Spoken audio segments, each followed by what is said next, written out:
Hi, I'm Mac McCarthy, and I help people with their breakups. And today we got a great show for you. Please put it in the comments what to do if your ex comes back after being in no contact. Has this happened to you?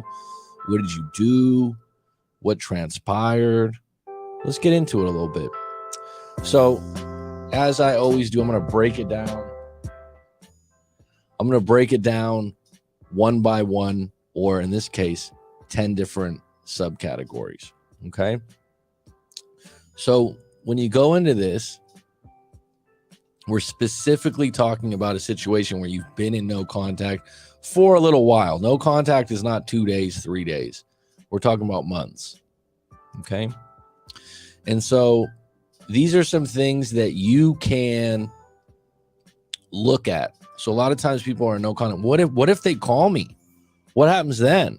Well, in most cases, I need to talk to you. Go to writemac.com and we can book a session where we talk about your breakup for 2 hours, unpack it, strain out the problems, get some clarity so that confusion's bled off, and then you can get clear on what you actually want.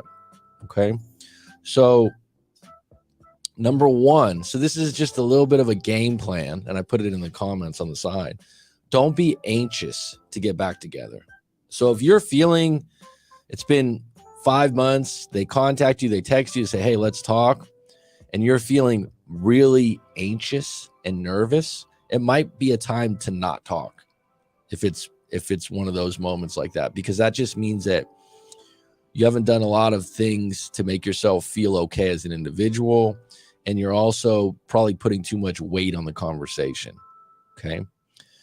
So and how do you combat being anxious? Okay. This is because this is momentum that builds up when you get anxious. You get a call, you're like, oh my God, I got to call them back. Oh my God, what am I going to do? What am I going to say? This is when you take a cold shower. This is when you go for a hardcore run outside your house and just get that down a little bit. You do a session with EFT, the tapping technique that I teach sometimes, even though I'm really scared to call my ex back right now and she left me a text. I'm okay. I accept it. I'm going to be just fine. I know I can talk to her. Okay. So, but if you can't talk to them without being extremely anxious, then you need to take 2 steps back before you take 2 steps forward. Okay. Number 2, answer the call or make time to talk and catch up. Okay. So sometimes people are like, oh, I'm not going to call them for another 2 days, or I'm going to put them on ice, or I'm going to leave them on red. If you've been in no contact, they make an effort, they reach out, they want to talk to you, and then you stonehand them, what's the game being played here? Okay. Answer the call or make time to talk to catch up. So if you can't answer the call or interact with them right away, go, hey, we'll catch up later when I'm off work. I'll give you a call around 7. But don't put yourself in a situation where you don't respond for 2 days, 4 days, 5 days, and you're playing some kind of game with them, right? You've been in no contact. Negotiations have been off. You're not together, and now they reach out to you, right? Answer the call or text them back and let them know, hey, this is a time that we can talk. Don't let it sit on ice or play some kind of long game on this. Okay. Number 3, don't apologize if you already have. So if you've done something wrong or you didn't do something wrong and you're just the apologetic type, that's not going to be attractive. That's not going to gain you points. And really, when you apologize, sometimes people feel guilty or they feel pity. That's not going to be attractive. That's not going to be a fun conversation. Okay. So if you've been, and again, this is about no contact for people that have been in no contact for months. Okay. So they've been in no contact for months, and then they get into contact. Oh, I'm so sorry for what happened. Like that's already been laid out. Now, if you didn't say sorry the way it ended and you want to say sorry, fine. But if you're double stamping an apology from before, no bueno. Number 4, don't ask their body count. Okay. Don't ask how many people they've slept with, especially when you just start talking. It's going to probably come up at some point. If you do get back together or you start talking again, you don't want to make it one of the first talking points. And really, when you go to that place, you're coming from a place that you're still together and they still have a responsibility to you. And they don't. Because technically, they're not with you. It makes, especially women, it makes them really uncomfortable to answer that question right away. It can come up later. Build a foundation. Start talking again. Start hanging out. See if you guys like hanging out again. See if you missed each other, right? Give that topic. And if that comes up and it's bothering you, be like, look, I really like, talk to yourself a little bit in the bathroom. Hey, look, I know I want to know about this body count. I can ask about it later. It's going to come up later. I don't need to know about it now, because something like that, it's just 0 to 100. It's just too much too fast. Number 5, it's a discovery mission. When you talk to your ex, it's a discovery mission. Okay, so what do I mean by that? You don't know. You're curious. You're trying to figure out some things. Where do you stand right? Oh, you got a new job. Oh, things are better. Oh, you moved out of your mom's house. Like, this is, you're learning where they're at and where you're at. And when you have that conversation where you unpack where you're at and where they're at, should be a good one. It should be interesting, should be fun. If they're calling you up to tell you about all their problems, I've had clients do this before too, where they're like, wow, she called me up. She's just dumping all her issues onto me. That discovery mission is not going very well. And that's okay, because discovery missions don't have expectations. You're looking for information. That's it. Right? So when you look at it as a discovery mission, you start talking, you start unpacking where the person, it's been 6 months, it's been 8 months, it's been a year since we talked. What have you been up to? Really, how's work? How's your family? How's this? That's how the conversation should be going. Now, if it goes into, oh my God, I've been broke, I lost my job, no one likes me, you're not going to hang up the phone. But if you're like, oh, I've been going to the gym, oh, I got a new job, oh, this and that, oh, my sister just had a 3rd kid, I'm so happy to be an uncle. The list goes on, right? You're in 2 different lanes going in opposite directions. You're not going to hang up the phone, but afterwards you can take some notes and you can go, wait a minute. Do I want to get back in this? Number 6, this isn't the same person that was your partner. In fact, they are single right now, and that's okay. This isn't your girlfriend or boyfriend. This isn't the person that you were with for all those years. This is someone that you were with before. Was an ex for a time being, and now you're talking again, and you're both single. You can never go back to when you first met and erase all history. That would be called amnesia, and you'd have to have head trauma for that to happen. The reality is you're starting again. That's why I say discover. Wherever you think about it, when you catch up with an old friend you haven't seen for 2 years that was a really good friend from high school or college, you start talking about what's happened since then, right?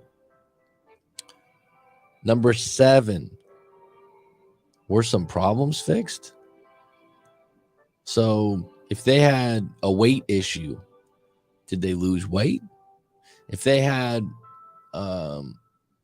issues with a family member, did that get better? If they had money problems, are they doing better with that? Did they graduate college? Are these requirements? No, that's just part of the discovery mission. So when you broke up, even if they broke up with you and you feel like you got dumped, I hate that word, and you're doing better and you've improved yourself, have they? Some of the issues you had with them before, that they didn't wear deodorant when they went out and they didn't take enough showers. Some people have told me this before. I'm like, wow, you dealt with that? Those are issues. Were some of those problems fixed when you're talking again? Do you feel like you're talking to a better, more improved person, the same person, or worse? And you won't know that until you have a discovery mission, until you answer the call. How do your interactions leave you? How do you interactions leave you feeling? How do the interactions leave you feeling? So you talked on the phone a couple times. Maybe you went out to eat one time. And then when you get done talking to each other, how do you feel? Confused? Angry? Excited? Sentimental? Maybe journal this out. If the interactions are really bad, or they made you somehow feel bad about yourself with a comment they made or a button they pushed, you really got to take inventory on that. That's not a good way to start. And a lot of times, if someone's coming back to you and they had issues with you, they broke up with you for something very strong that they felt like was a good reason to break up with you. If they're not over that reason, they can keep throwing that in your face. And if you don't accept that as a good reason, if they look down on you, and then when you've been apart from them for 7 months, you're like, actually, I just shed that snake skin of feeling bad about myself because you told me I was short, or you told me I was lazy, or you told me that I'm a horrible cook, whatever. And then you get back to talking and they throw in these negativities back at you, and you're like, wow, we're talking again. You reached out to me and I'm not. And you should gauge how your interactions leave you feeling when you interact with friends and family and colleagues. If you're continuously complaining about that interaction, that's someone that you got to cut out. Number 9, do they want to reunite? Are they just curious? There's sometimes people just curious, like, hey, what have you been up to? The reason why they're curious is they're single, and they probably had a situation where they met someone and it didn't work out. It didn't go as they thought. Or do they want to beat you up for what you did to them? It's been 9 months of hell. I've missed you for this long. You've never called me. I can't believe that what you did to me before we left. I had to pay the rent off on the apartment, and they're coming back to you for this. So they want to beat you up. Now, there's sometimes when people are perplexed, they want to beat you up and they want to reunite. They're confused. I'm angry at you, but I still want you back. That's a really difficult situation, and that's on them. And it's usually not going to work because they're conflicted by the idea that they still are sold on the case they built for breaking up with you, but they're still attracted to you, lonely, and haven't met someone better. Sound shout like, oh, they haven't met someone better. Number 10, after meeting and talking, what do you want? What do you want? So you meet up a couple times, 2 or 3 times. You're like, actually, I want to continue to date and meet up in more discovery mission. Let's see how this goes.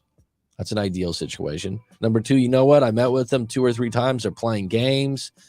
After we get off the phone with each other, I don't feel good about things. I'm getting mixed signals, and I'm even getting verbally attacked on my looks. Right? After the meeting and after the discovery mission, you're taking notes, you're taking mental notes. What happened? Where are you at with it? Really good time to figure it out. So these are all the things when you're like, what am I going to do when my ex calls me back when I'm in no contact? Here you go. Don't be anxious. Answer the call. Make time to talk and catch up. Don't apologize if you already have. Don't ask for body count. Discovery mission. That means, hey, I'm going into this with no expectations and seeing what happens. And this isn't the same person that was your partner. In fact, they are right now single, and that's okay. Number 7, there's some problems fixed. How do your interactions leave you feeling? Do they want to reunite? Or are they just curious? Or do they want to beat you up for what happened in the past? Or a mix of all 3? Identify what's going on. Because sometimes the ideal thing is what happens in movies is people go, what you really want is you want them on your doorstep in the middle of the night saying, please let me in. I just want to be with you. And I'm so sorry for what happened. And all I do is care about you, think about you. And I know you're the best thing that ever happened to me. Wouldn't that be the greatest way an ex came back? Kind of. I'm looking at that. People think that. But really, it might be too much too quick. You might be thinking, what's the catch here? Miguel, I have the link if you want to link in. It's right above. It says StreamYard.com. You can click that link and it'll add you in. After meeting and talking, what do you want? And you should be reassessing what you want with a friend, family, or colleague, or a coach like myself, going over it, because sometimes you can be conflicted by what you don't want to satisfy or please them, right? Or you're just trying to prove to yourself that you could get them back, right? Because you've been in such pain. So these things come up a lot. And a lot of times people are preparing for this moment. And then when it comes, it's like, okay, it's different than I thought it would be. And I've seen this transpire now doing breakup coaching for 5 years in a lot of different ways. So when someone says, oh, they come back, if you got a friend, family, or colleague, and they're like, oh, when they come back, they always come back. I've heard women say, well, they always come back. I've heard numerous women say that on their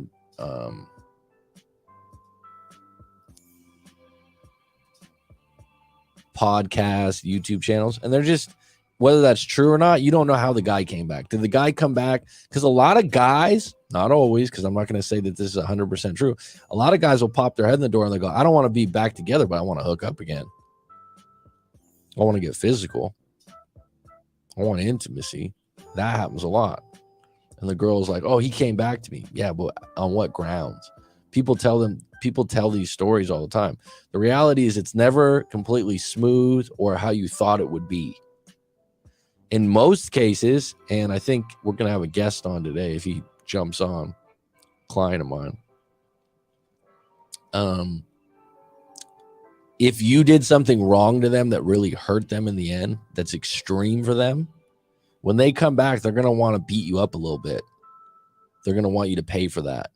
People want you to feel what they feel. If you hurt them, they're going to, when they come back, if they feel like you're into them again, they're going to want to get their money's worth. All right. So we're going to bring Miguel on. Miguel actually had and Miguel, it's just to let you know your video's on. So if that's okay with you, that's fine. Some people don't want their video on. An ex came back. We'll talk about this and how it transpired. And he was in no contact for a long time. All right. Hey, what's up, guys?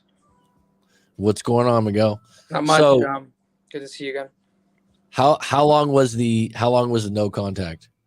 So before? My no contact period was for like almost 5 months, but it was very like weird because like remember we were like working together for like a year, and like I broke it sometimes and she would break it sometimes, but the final time she texted me was like after like 4 or 5 months, and she asked to like meet up, and it was really shocking because like I remember we were talking so long, like I'm like only if I got a chance, and like I made like a whole big story about it, and I was kind of disappointed.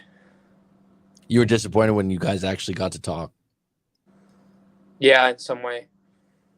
Why? Because I want her to say what you just said. Like, sorry, this makes me laugh, bro. Like, you just didn't think it would transpire the way it did. Yeah, I wanted it to go like my way, but like things like life has shown me that like things usually don't go as planned. You know, especially with relationships. Like all these movies and stuff, like they sell you like this fairy tale BS. So it didn't go the way I wanted, to be honest. So when we go through some of the things that I mentioned earlier, when you got that because you said you broke no contact, but it was just through texting. You guys didn't get to really have a long conversation. We never had conversation over phone. The first period was like almost 6 months of no contact, dude. Then straight no contact. Yeah, like straight no contact. And I was like, okay, like honestly, like I just gonna text her. Like I asked you, like, hey, should I text her? And you're like, hey, Miguel, I think you're ready. Like honestly, like it's not a big deal. Like because like what you said, like sometimes if you resist it a lot, it just keeps persisting, and it's not like the end of the world if you do it. It was just like I did it when I was ready, because if I did that like the first couple months, that would have been really bad. So I broke it the first time, like the 6-month mark. She just left me on scene, and then like a month later I broke it again, saying I'm sorry because I was like so guilty, like it's because it took me a long time to forgive myself. And then she responded, remember, and she sent the whole long thing, like the whole long message saying like she still cares about me, but she's really upset and like still is hurting a lot. And then I asked her, like I didn't respond to her message because I didn't know what to respond, and she asked loads of questions. And then I responded a month later saying like, hey, let's like hang out, let's catch up sometime. And she said like, fuck off, I don't want nothing to do with you. And then I responded with, that's okay, I can see how you feel that way. And then it was like 5 months of no contact after that, or 4, and she hit me up to meet up again. So that's basically a story for anyone that's watching this. So just to recap on some of the stuff in his story that I think he doesn't mind me mentioning, but like Miguel cheated. You can mention anything, I don't care. Okay. Yeah. Miguel cheated, but he told the truth in detail. And then she broke up with him on the spot. So he apologized on the spot. He told the truth. She was upset like most people would be. He stayed in no contact. He beat himself up because he felt guilty about it. So long. One of the things I told him as a coach, number one, you told the truth. So you were honest, and now you're paying the price. So your guilt should be going lower and lower rather than higher and higher, which was what's happening when you're in a relationship and you're lying. Like, it doesn't feel like it's getting lower. It feels like it's getting bigger.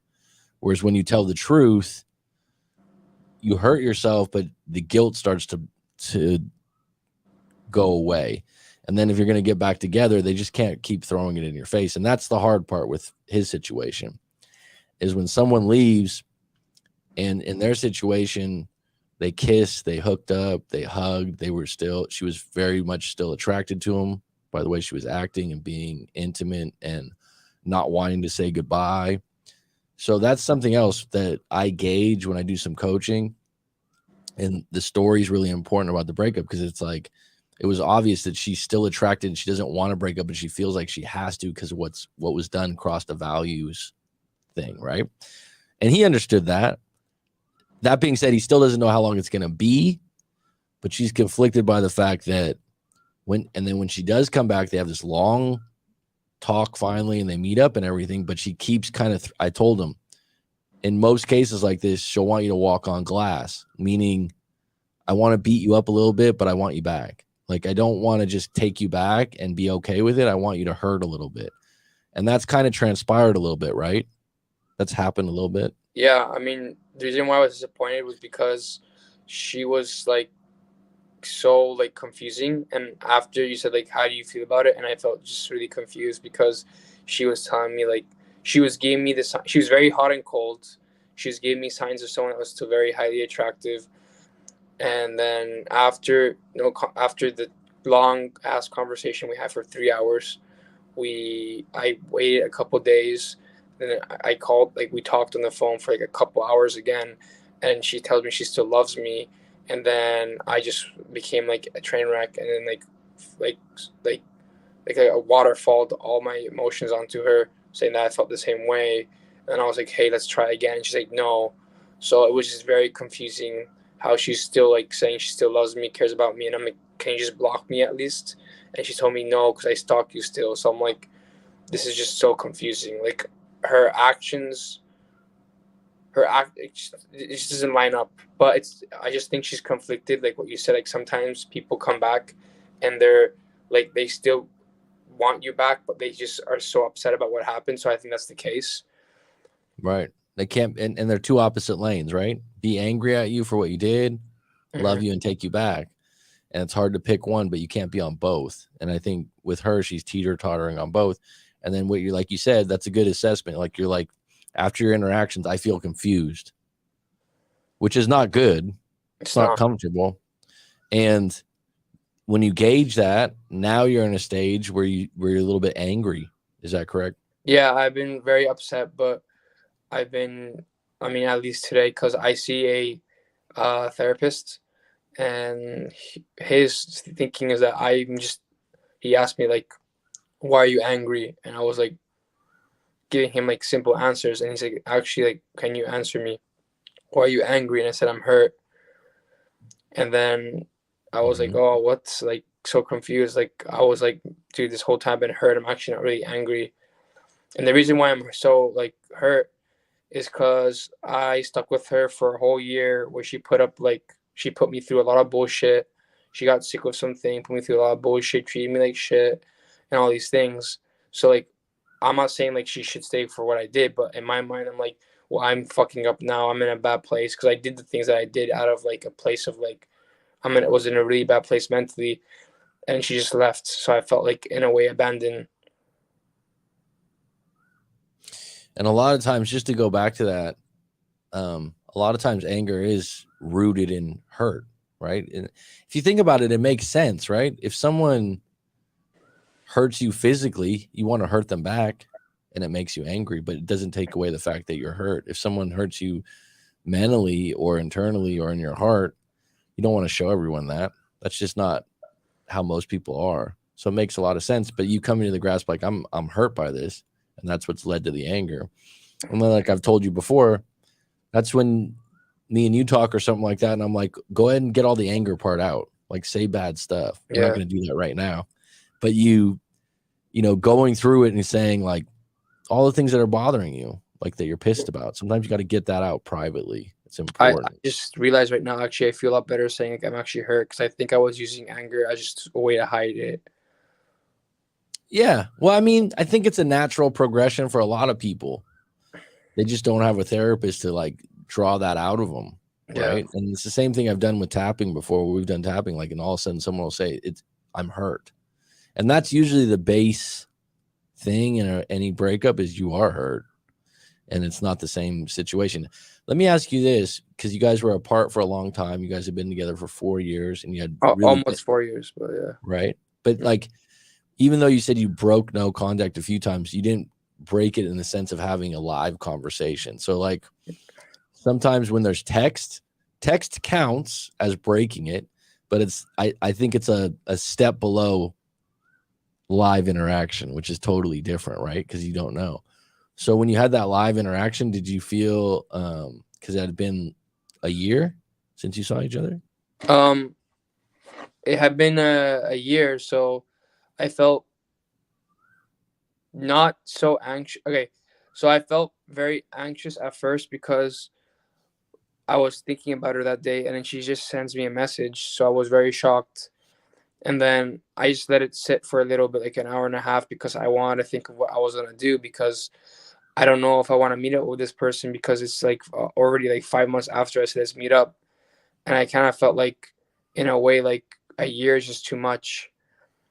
And at the time I was like, I don't want to get back with her. But when I saw her again, I got more anxious as the time came, because we agreed to meet at 2:30. So when it was like 2:25, I was like, holy shit, this is about to happen. And then we see each other. She hugs me. Like, she hugged me. So I didn't think she was going to hug me. And then we just start talking, like, how you been, catching up. It was very quite strange situation, because we'd be talking about, hey, how you been, laughing about stupid shit. And then she'd be enter like a mode of anger, and then get out of that, and then be like waves of like good moment, then anger moment, good moment, and anger moment. And it was just a very strange situation. And I think I handled it very well the way we met. And I think I'm handling this very well, because I've actually like noticed that like I've grown a lot as a person. So I wouldn't take back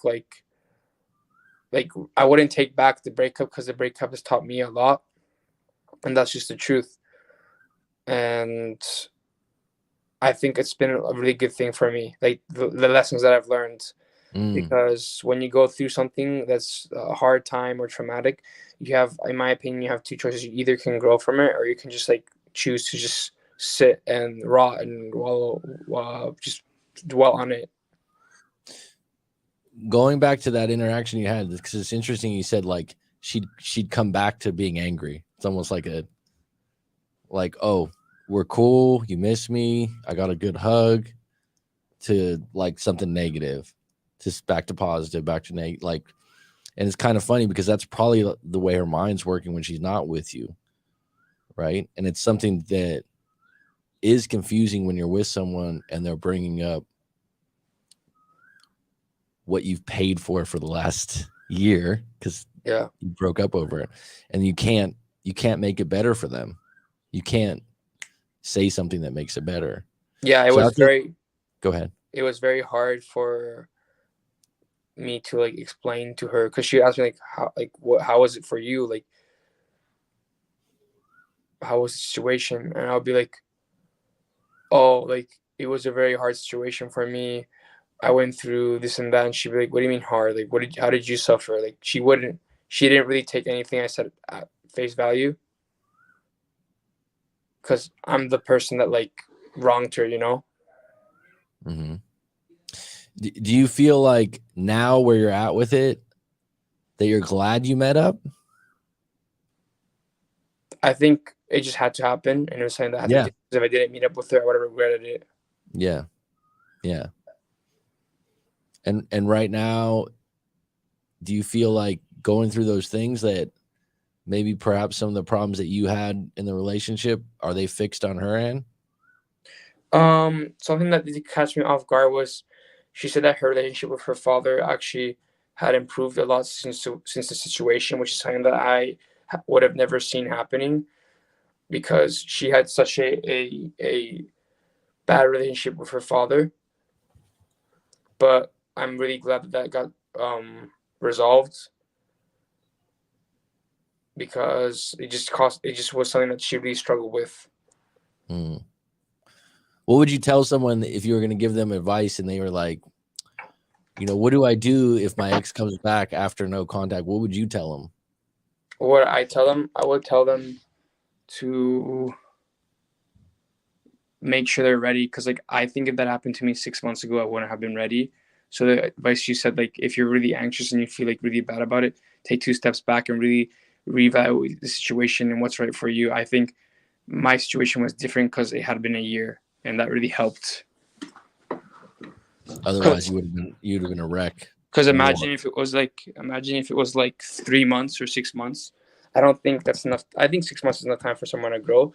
But I think if it was like 2 months or like a really short time period, it wouldn't be a sufficient time to really change the person. Hmm. What do you think that moving forward, you're going to talk again, right? With her, I think at this current stage, I'm going to stay in no contact, because I did attempt to reestablish a communication line with her, and she just does not seem very warm to that idea, very open to that idea. So my plan is to stay in no contact and continue dating to replace her, because I'm not gonna just sit around there and play with my thumbs and wait for someone that doesn't want to give me a shot, because I think I deserve a shot. But if she doesn't see that, then it's her loss. Mm. And what was gained by, what was the positive that you feel, even though the interaction was a little bit negative in the sense that she beat you up a little bit, you were confused, maybe you got some mixed signals in there, you didn't know what to make of it, and then you extend your arm and basically say, hey, let's work on this, let's see what happens, and then she doesn't respond to that in a great way. Do you what's the other positives that you took away from this specific interaction? So the positives that I have is basically ego based, because when she told me she still loved me and all these things, it made me feel good. Well, I mean, to be honest, like I had Good. that she still did, because it's me, like it's Miguel, like I'm an awesome motherfucker. But just to hear from her, just to hear her say it was like, yeah, I know, but it felt good. And just to know, because one of the hardest parts of a breakup is what you just don't know, and you have to be okay with Yeah. the idea of not knowing. It's just something that it's really hard, and it took me a long time to overcome. Another thing that I'm really proud of is that I don't really check up on her anymore.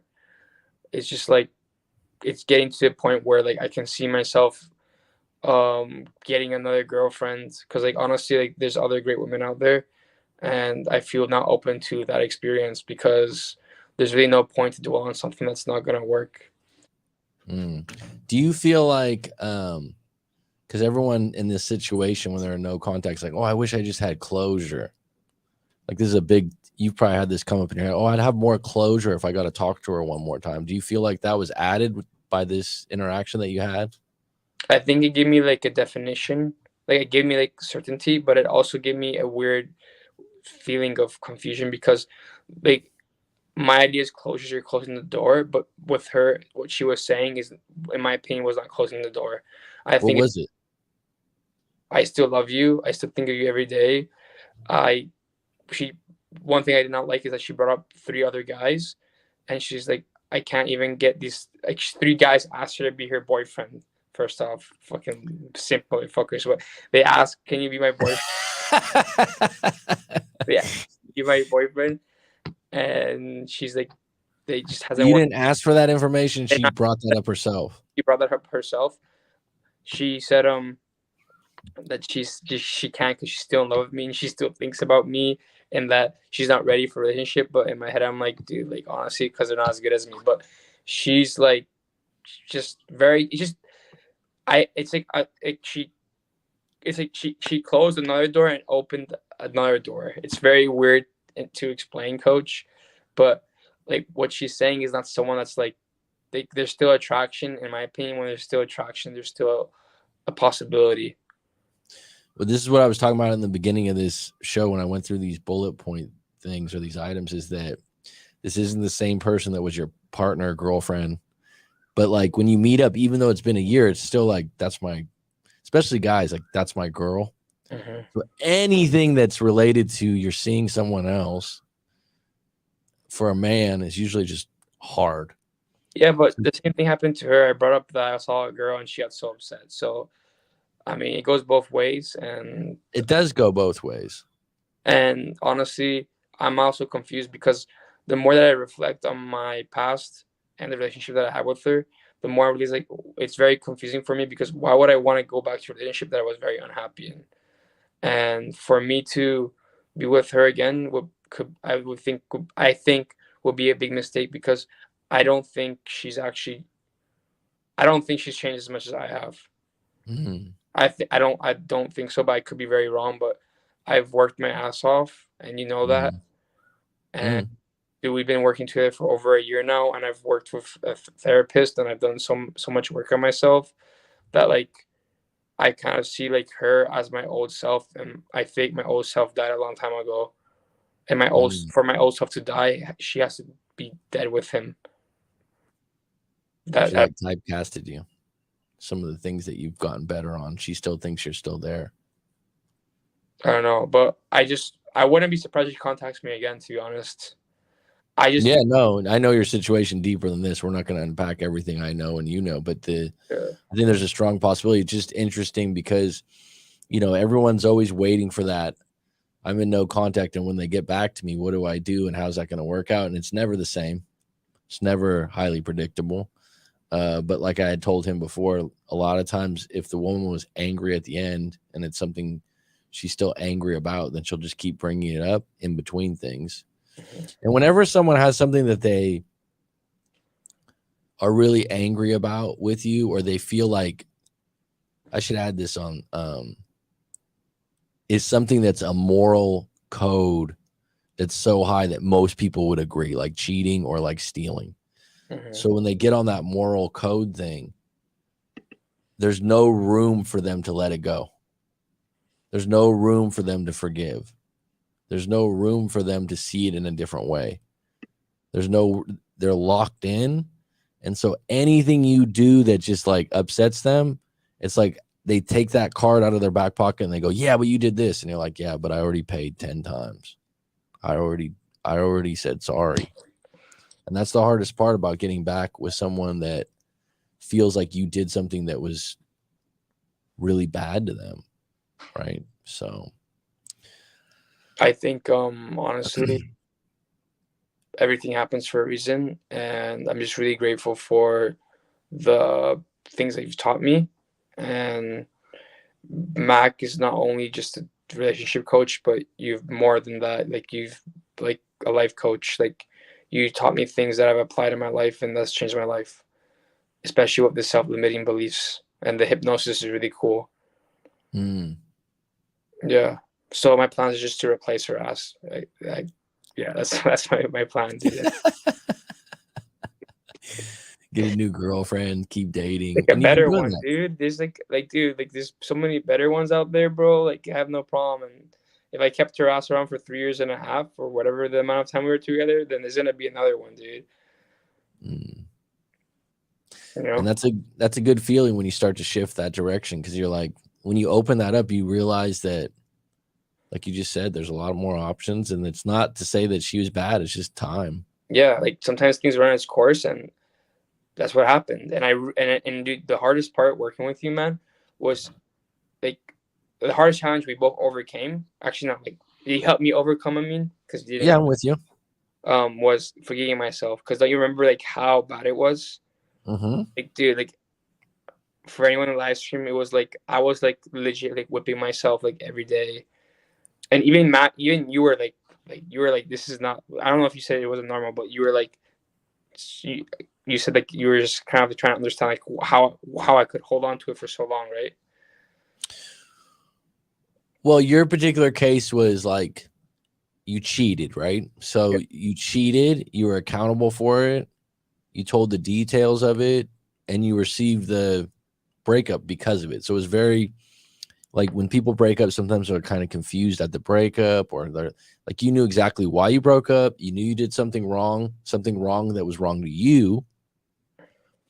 And then after that, you just felt bad because you know how much you hurt her and you don't like that feeling. And so you just carried it for a long time. And what I was doing as a coach is just wanting to rework the idea that there's a lot of people that have cheated. Doesn't mean it's like, everyone should go and do that, but just loosen up how hard you're being on yourself. And it was funny because I had told him, maybe this isn't funny, but I was like, started naming some famous people that cheated just to put it in perspective of people that are considered really good people, like Martin Luther King. And you were like, no, Martin Luther King didn't. I didn't do the spy work or anything like that. And I think Martin Luther King's a great piece of history and a great person, done great things. I was just putting light on the fact that more people have done it than you think.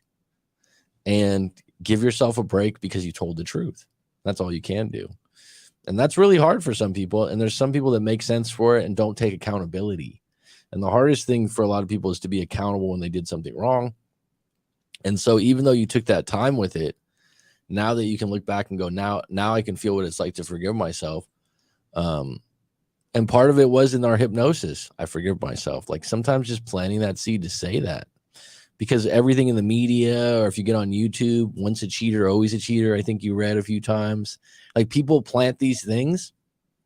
And if they're authority figures or people you like, you're like, oh, I'm never going to be I'm never going to be able to overcome this. That's just one person's opinion Like Coach based Corey. on their own life. You said Corey Wayne did that. Miguel's a big fan of Corey Wayne, which I like him too. But you said he's once a cheater, always a cheater, right? Yeah. So that really bothered me for a long time because it's like saying once a drug addict, always a drug addict. It's like It's a convenient thing to say. yeah. I mean, I'm trying to think what You else. really believe that Corey Wayne in his whole life has never cheated? I don't know because I after I cheated, a lot of men like say You know went. what's interesting? A lot of men If told someone, me I did. you know what's interesting about it? Hmm? If someone was like, "No, I've never cheated on my wife or girlfriends or whatever," you could ask them too, "Have you cheated on a test?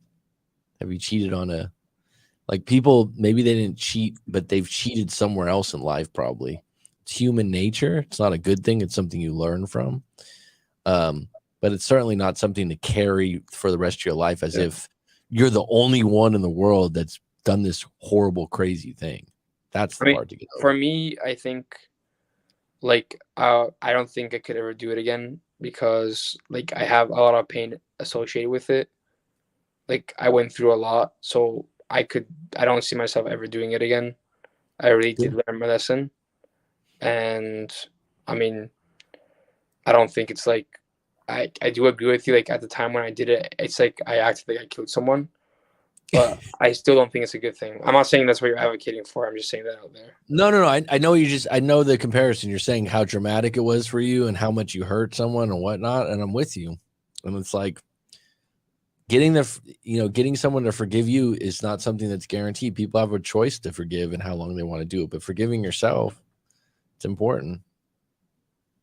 Yeah, I mean to be honest, about going back to Corey Wayne thing, I don't think he's cheated. I probably think he's gotten cheated on because of the way he talks about it.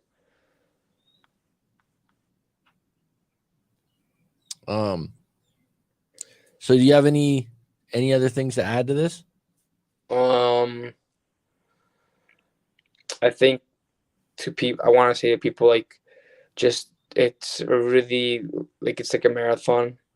Cause like when I went through the breakup, man, I really thought it'd be like a 2 or 3 month thing, but it's been a lot longer than that.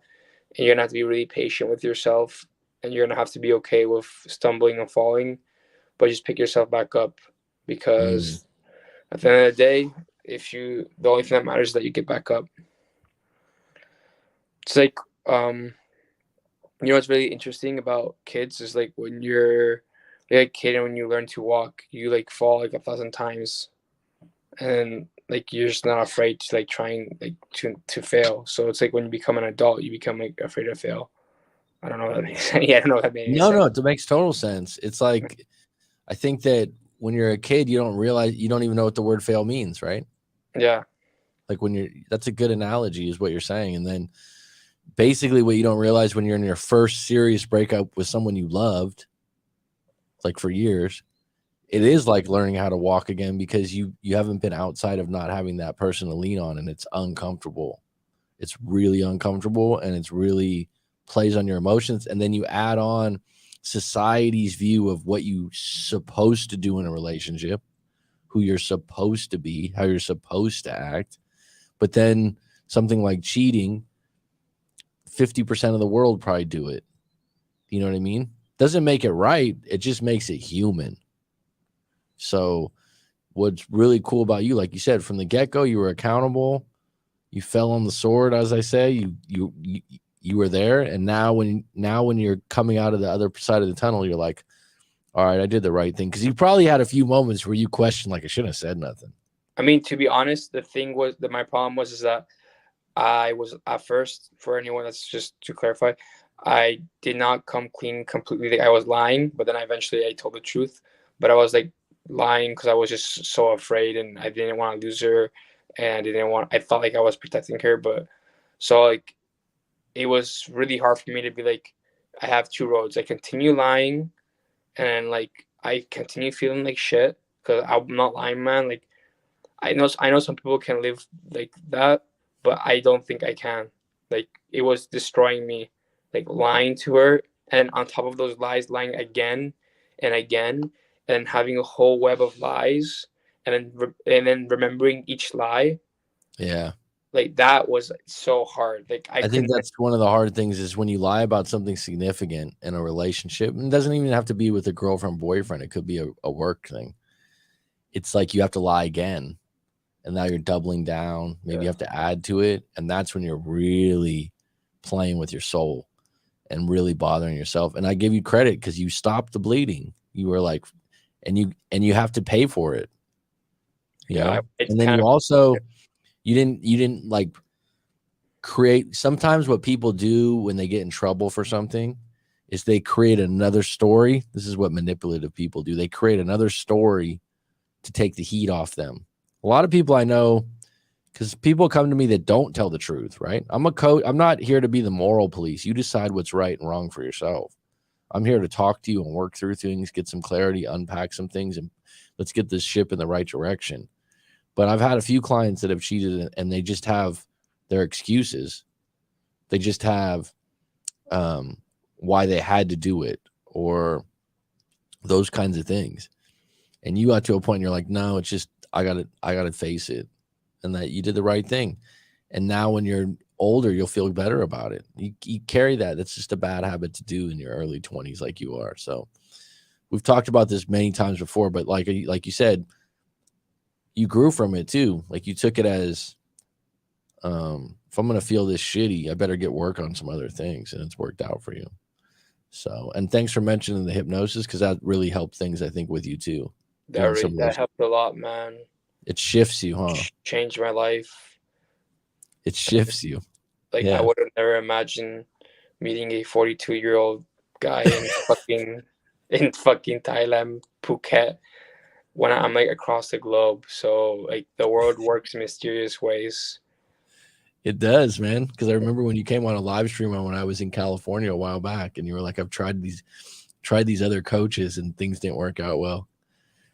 You had someone have you write letters, different things. Like so, like some of the other coaches were like so surface based. Some of them were telling me to like, why did I even tell her? Some of them were saying like, write a script, and they keep lying. Like it was just ridiculous advice. And honestly, I spent a lot of money. Like one of these coaches was 500. Oh my god, dude, $525 for 45 minutes. Like that was a scam, and it was like the worst advice ever. Like keep lying. Like, come, are you serious? Like that is. Oh, that's right. You told me that there was a female coach that told you to keep lying. Yeah, you told me that. Like, that's right. I could not work with the coach like that, man. Like, you know what's even funny? Like, anyone in the live stream, don't get these. I mean, at least the ones I worked with. I'm not gonna say who it is, but don't get these female like coaches that. Oh, it's so bad. Like the advice I got from the female coaches was so bad. Like one of them was like, "Why'd you tell her?" Gave me like shit for telling her, and the other one was like, "Write out your like a fake thing." Like, nah. A fake story. Not like it was like with half truths, but like twisted in a way to make it like it was just twisted. Manipulate. Yeah. And like, you know, out of all the YouTube channels, because like, dude, like I found yours, and I'm just glad that I found yours, because to be honest, like your like line of business is so saturated by so many other by other dating coaches or whatever the fuck. Like I know. There's a lot of people doing what I do. Yeah. I almost went to Date Live TV. What is it? No, what's it called? Love Chat. Love Chat. Love Chat. Wait, who? Is Rory? Yeah, no, I was on Rory's live stream, not love stream, but live stream, and he just told me, I command you to forgive yourself. What did you think when he said that? When you were talking, like, to me, that's a way to like, all right, we don't want to listen to you anymore. We don't want to. Let's just end this right now. I just wish I got with like I wish I paid for what's his name, Craig Kenneth, because I wanted to ask him for like advice, because he pulls the baddest chicks I've heard in town. You're just being sarcastic now.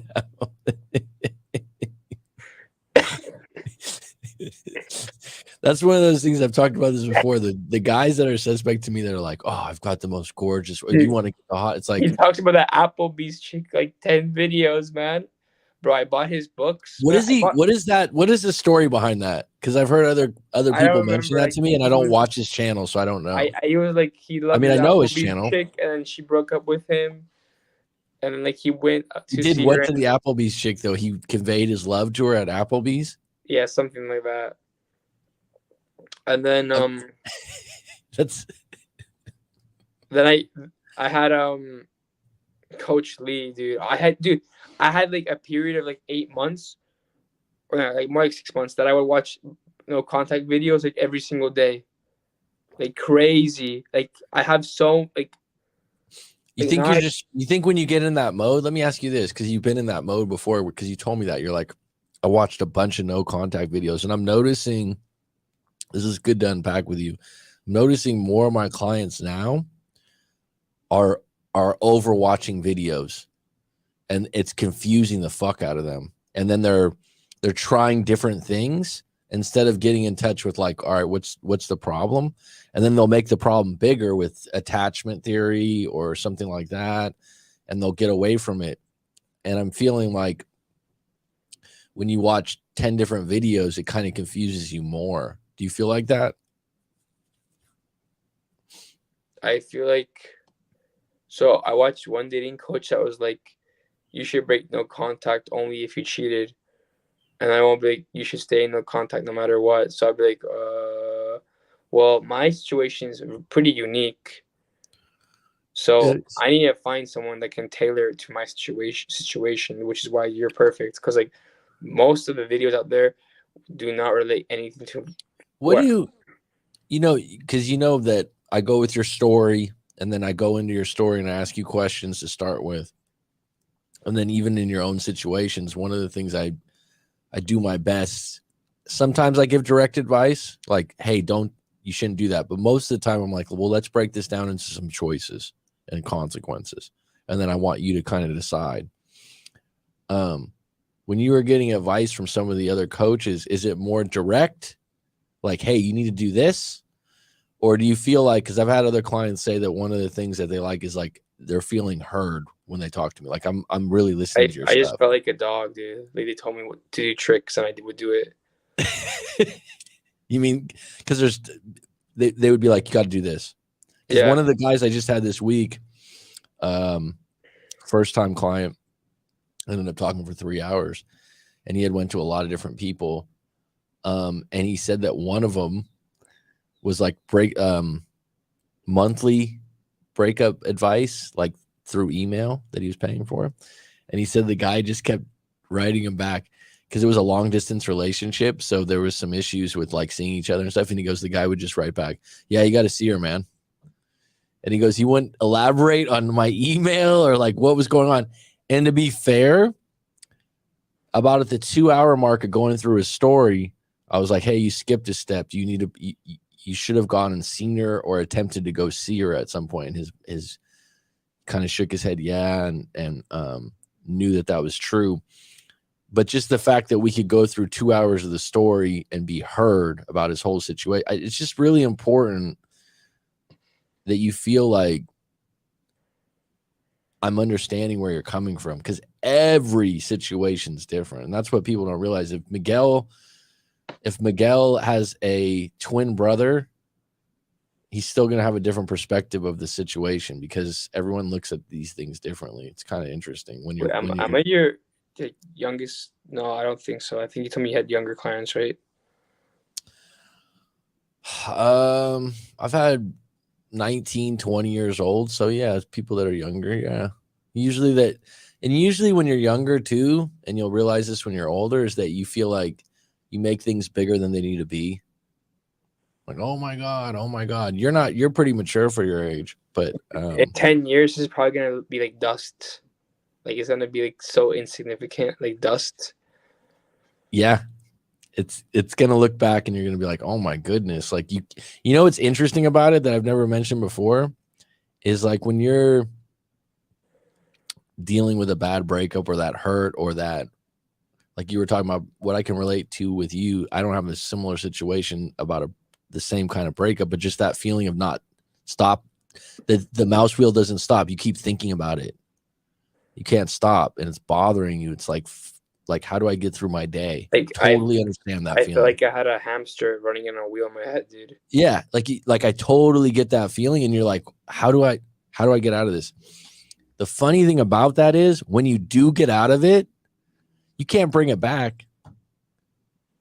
It's crazy how moments in life work because, like you said, in 10 years, I'm saying like in a year or 2 years, when you're really, really over it and you meet someone new and you're doing well, you won't be able to bring the mouse wheel back if you even try.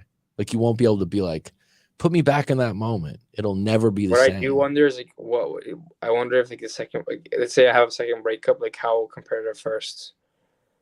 I feel like it won't be even. It'd be like not even close to as bad, like 25% of what it was. Well, that's why it goes into like there was someone just asking about dating, and I was like, this is where you get better at filtering, right? Yeah.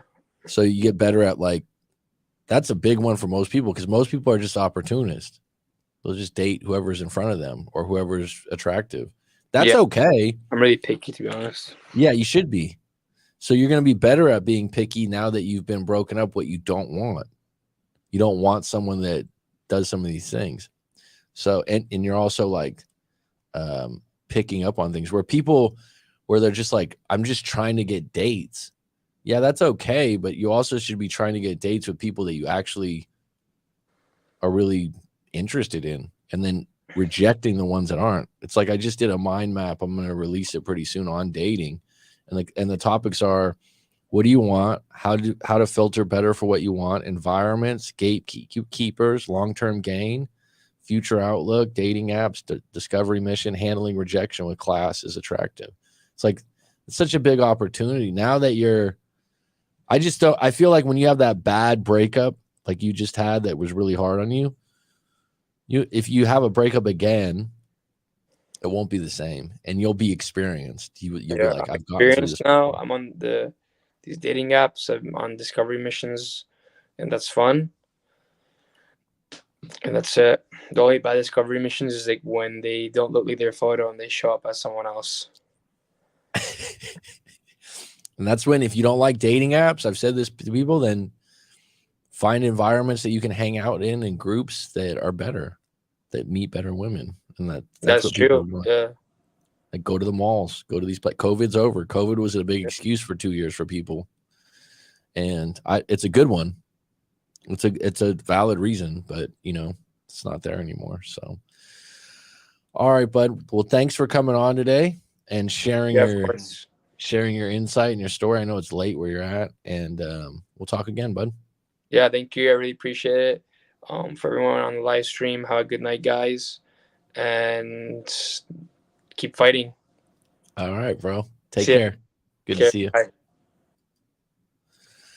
All right. So I admit I tend to date the same looking men. I like what I like. A lot of people have a type, and I have a hypothesis about that, which means an educated guess. I think a lot of times what your type is just the first girlfriend or boyfriend, or first, when you were a teenager, the first types that you found attractive, whether that was on the big screen or the first girlfriend you had was a particular race or size. I think that ends up being your type. You're not born with that. You just are familiar with it and comfortable with it. And that's just a belief. Thanks for saying thanks, Rob. Miguel's a good dude. Very good. We've done some really good work this last year, way deeper than the relationship. Way deeper.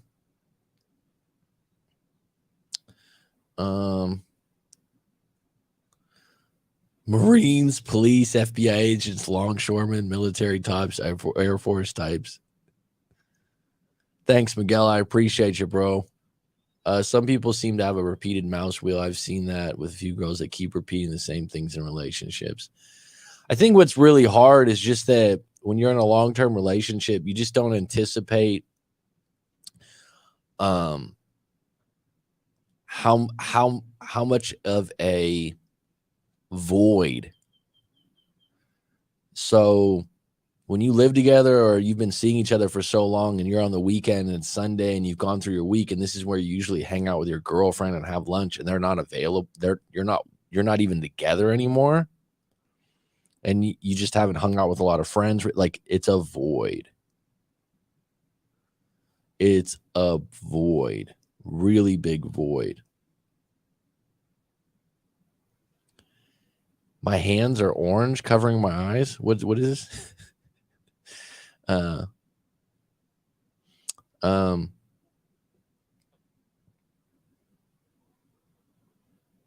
Petty Betty says, Miguel, I want to come. Okay.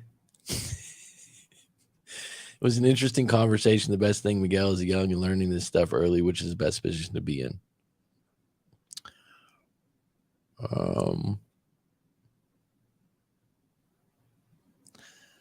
Some people seem to have repeated mouse wheel. If you've ever had that mouse wheel in your head, though, that's a life experience. When you just can't get the same thought out of your head, you're like, why does this keep coming up? Should have, could have, would have. And Miguel was really right when he said, and I come across that a lot of times, your anger, your upset, a lot of it's your hurt. You're hurt. And when you get to why you're hurt, just accept that you're hurt, and it's going to take some time.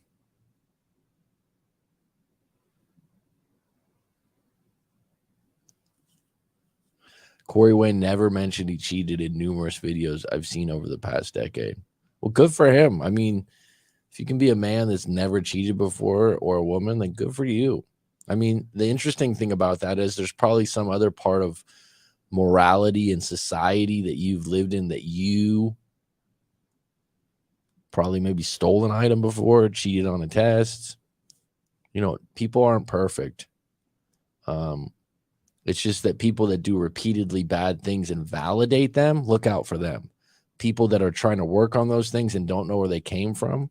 You know, if someone grew up where cheating was accepted in their household or what have you, and they just constantly refer to it as okay, you know, there's all kinds of variables to that.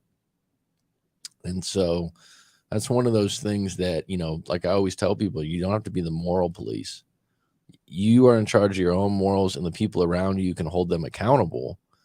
But, you know, the most interesting thing you can ever realize about psychology and human nature is that you will never, ever, ever know what it's like to be someone else. And I know that sounds surface, but it's much deeper, because what you don't realize is what goes into decision making is much deeper than, oh, they're a man or a woman. It has to do with one individual. May's on here, Petty Betty. They're making decisions based on all their life experiences that are stored in their subconscious mind that tell them this is right or wrong, or to do this or to not do this. There's a lot of influences internally that make a choice that's done in 1 second. And if you haven't lived that other person's life, you don't know the checkpoints that they're going through to make those decisions. And if you knew their life, you probably would understand fully why they make the decisions they do, and maybe have a little empathy for them, compassion or understanding. And that's been a privilege in the work I've done as a coach the last 5 years, of learning how different people are and how they get to where they're at, and it's not their fault until you do deep work like guided meditation, hypnosis, EFT, some of the stuff I do with clients. You don't know why you make the decisions you do. You don't know why you think you're stupid. There's people out there, oh, I think I'm stupid. Well, who told you that? Then you go deeper and deeper and deeper, and you realize some teacher when you were 8 years old told you were stupid, and now you're still letting them be a gatekeeper for the rest of your life. And you go around telling everyone you're stupid. Stock strategies. What do you do if your ex keeps saying she's 50-50 with getting back with you? Well, that's a great question. I would have to know your story. So go send it into writemac.com, book a live coaching session. We'll unpack your whole story. It's $125 an hour. If you don't find it useful or helpful, I'll give you your money back. But if your stock strategies, you got bank. Surface-based, if I'm going to answer that question for the masses, what do you do if your ex keeps saying she's 50-50 on getting back? I would say, well, what's the 50% that you want to get back? And what's the 50% that's holding you back? And then you got to ask yourself as an individual what you agree with, right? Like what you agree with. So if she's like, well, I don't, chances are a lot of women, and don't take this, a lot of women are going to hint. She's not going to say specifically what it is. She's going to say, oh, wow, I just don't know because of this and that and this and that. But deep down, she's hinted to you before why. And if if you had to guess, let me ask you this. In stock strategies, if you want to come on right now, I do have some time and some energy.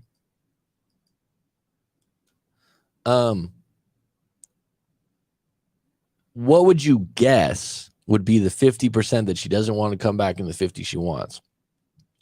If I had to guess, when people are torn, it's usually they're still attracted to you, but they don't like your actions, right? They don't, or if it's one of those things where she's not happy with herself, that's a totally different game. If she's got bipolar or depression or all these other things.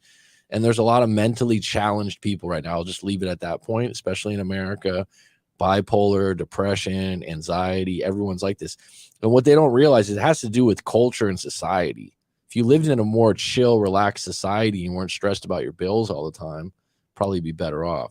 Yeah, has all those issues. Well, there you go. True. She met someone else, so I made her choose between him and me since we've been talking again for like a month and chilling after. Well, I mean, there's not a lot of things that me personally is kind of dug in on. And this is just my own code. This isn't one I'm going to impose on stock strategies and say, like, you got to do this, man. This is what I mean, if you're broken up and she meets someone else, I'm not competing. Well, you're already devaluing yourself from going from, I was your boyfriend, you met someone else. What you're saying is, I'll be the spare tire in case this wheel falls off and you're feeling insecure. I'll jump on, and she'll keep you around. She'll keep you around because you're a backup plan. She's in the driver's seat. Everything's in her frame. She has all the leverage, and she knows that, like, oh, you got to make a decision. If you got to have that conversation, and on top of that, if you guys got back together, you're going to be eaten up by the fact that she's been hooking up with some other guy. The other guy's going to stay in the background.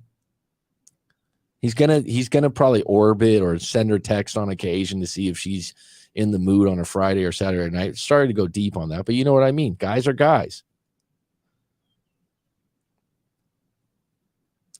And you got to stick. If you're going to say that, stock strategies, that's basically a ultimatum. All right. So when you get to ultimatums, my thing on ultimatums, they usually never work. So the person giving the ultimatum wishfully thinks, I hope they go up the direction I want them to go, because I'm tired of playing this game in limbo.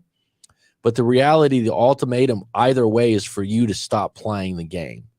Negotiations are off. I just want an answer. What you don't anticipate is you can get the negative answer, because a lot of adults, people, when they get to a certain age, they don't like ultimatums because they feel like you're forcing them to make a decision that they don't want to make. In reality, you're forcing her to make a decision that you want to be made so you can move forward or move on. But playing a game where she gets to choose, but you don't get to choose, and then you got hypergamy, right? So hypergamy says a woman's always going to be with someone equal or higher value. And that interesting thing about all this shit on the YouTube, it's like, who's a high value and who's not a high value?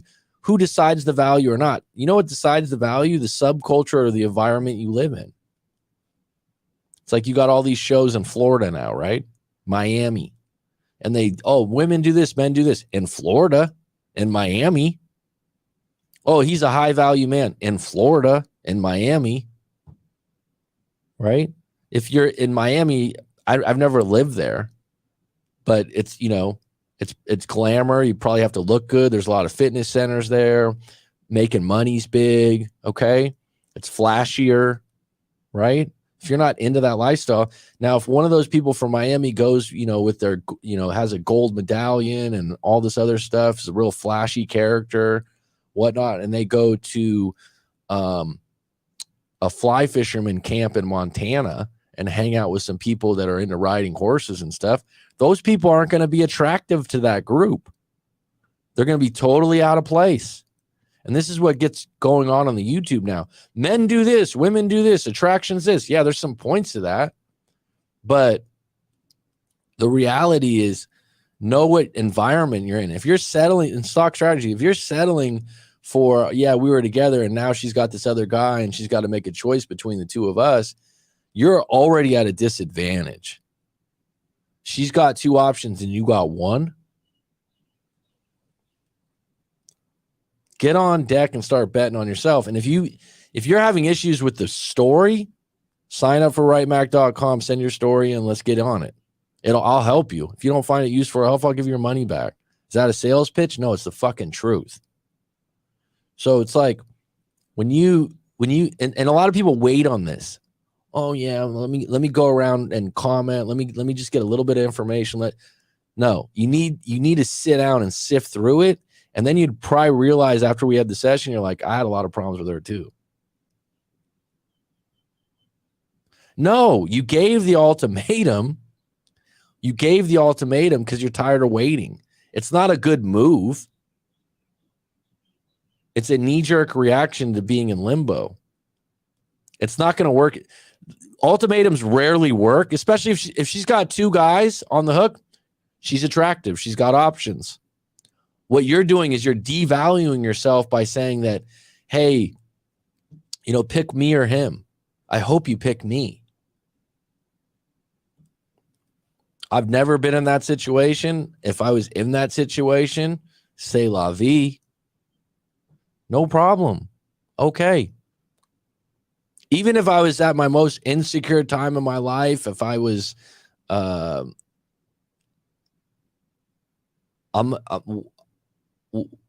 50-50 and you guys were together already? Or is this someone you're seeing? Let me reread this. Oh, she met someone else. If she's your ex-girlfriend, though, you can't do that, man.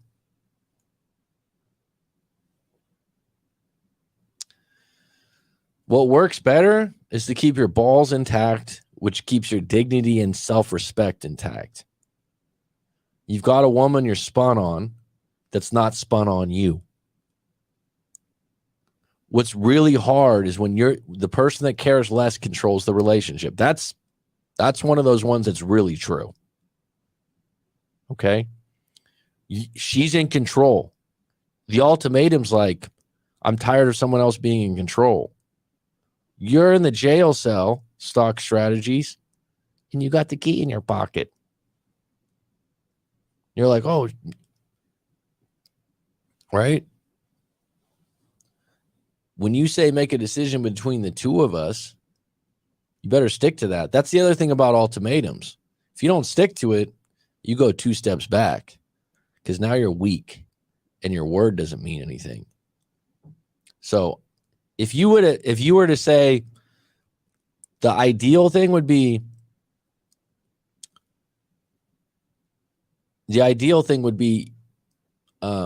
oh, you're seeing someone else. Oh, we could still see each other. And you have the door open to see other people too. It's true. It used to be the other way around. She was obsessed with me until I cheated on her and she can't get over it. Well, I mean, if that's the case, now the tables have turned. You've overcompensated for what you did wrong, however you did that.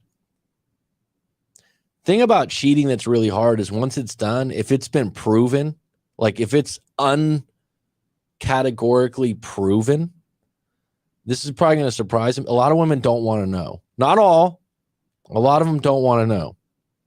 Now, I'm not suggesting that you lie. I'm just saying I've talked to women before. They're like, how was he so stupid to get caught?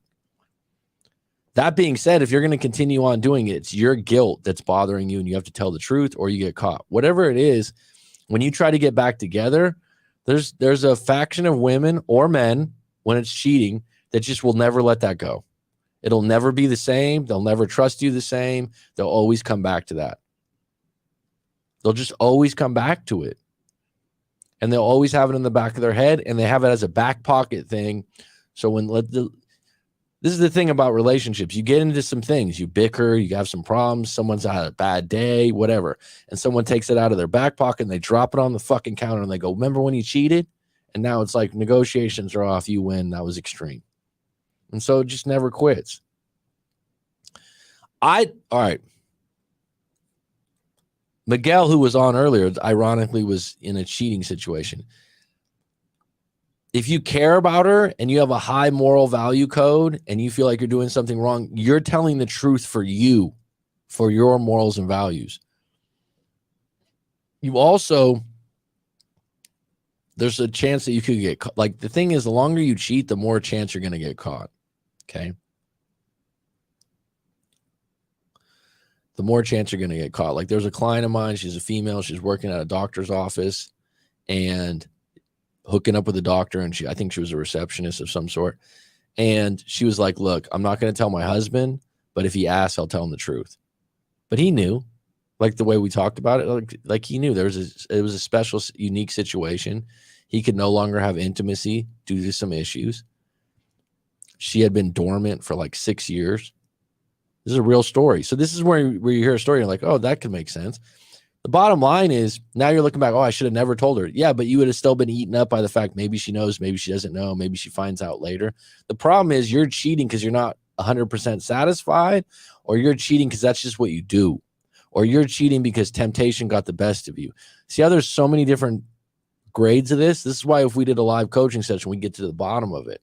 Because cheating's not just cheating. What's the intention behind it? right? It's like I've had people go, cheating can be a mistake. Oh, cheating's never a mistake. Once a cheater, always a cheater. No. There's more. It's more than meets the eye. There's more to the story. There's more to it.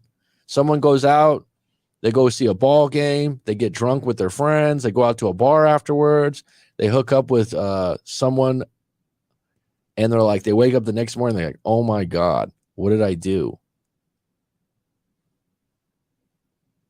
Right? What did I do? If you were in a bar drunk, you're putting yourself in a bad situation. Now, if that's out of character, if that's something you do once a month or once a year, it's a mistake. It's something that you probably can honestly tell someone, hey, I don't even like going to those or putting myself in that situation. I don't want to do this again. It's out of character. If it's in your character to do something like this, where you go out to those places regularly, you go to gentlemen's clubs, you do these kinds of things, you're putting yourself in situations and environments where that kind of behavior is acceptable, if not rewarded with a high five. You understand me? So that's a different kind of thing. Here's the thing. If you like hanging out in the gentlemen's clubs, you like getting props and dubs for those kinds of things, go ahead and do it. I'm not the moral police. It's been going on since the beginning of time. That's the other thing about cheating. It's been going on from the beginning of time, right? How you want to treat it is different for different people. But if you were, temptation, but I stopped all that. I mean, how many times have you cheated? There was a guy that came on a live stream. This is probably years back. Someone that doesn't usually come on my live stream, but he was on. And he's going on and on. It was one of the craziest stories I've heard. And Rob might have heard this already, but he goes, I can't believe it. She left me, like this, that, and the other. He's like, I'm late 20s, dude. I'm tatted up. I'm law enforcement. He's telling me, like, some people do this. They give you their baseball card. And I'm like, good for you. I believe you. It's like, I'm sleeved up. I'm buff. He didn't use the word buff. And he's like, I'm law enforcement. I make good fucking money. He's saying it all in the thing. And I find out she left me. She found, I'm sorry, she was cheating on me. This dude, I'm like, how do you know? First of all, how do you know? He got a private eye. He was like, I want to say early 30s, late 20s, 28, 32 in that range. I have a good memory, but I can't remember specifically. This was years back. He's going on and on. I'm like, well, how do you know? So I got a private eye. She was going to truck stops as a call-in escort or something, like getting extra money for this. She was going to truck stops. I'm like, how did you know she was at a truck stop? She's like, the private eye had pictures.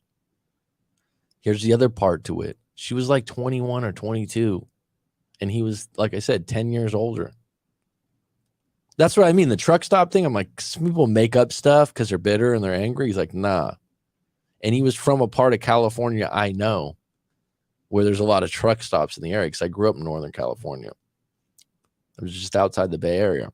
So he's telling this story, like, and he's just going on. Like, it was one of my live streams. There wasn't a lot of people on, like today. And he just kept, chiming in about it, right? And the crazy thing is he had been married before once. This is going on, and he's all, man, I helped her through school. I did a covert contract. You're with a 21, 22-year-old. You're 29, 32. You got money. You got all these things. But you're like, oh, I'm paying for her school, so she should be loyal to me. Covert contract.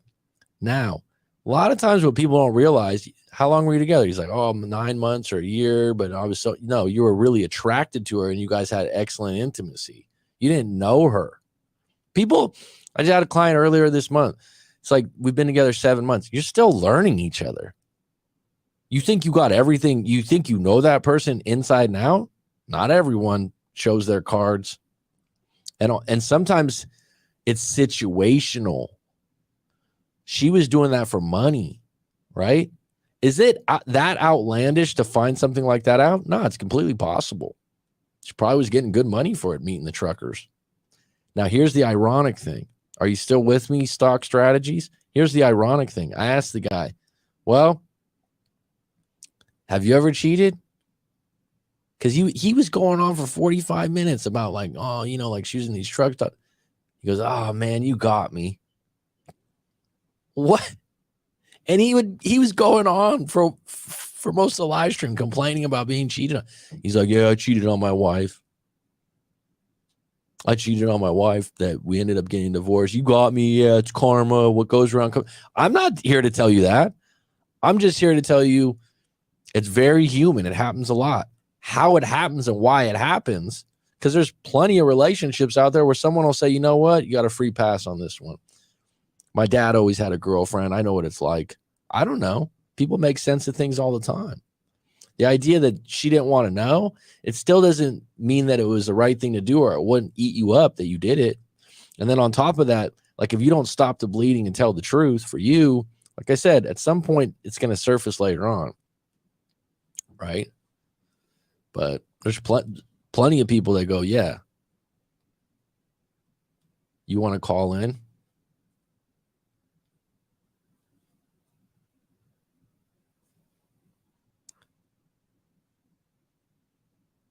Oh, that's gross, Rob. That's even grosser. She had food like beef jerky and Red Bull. Yeah, that was one of the best.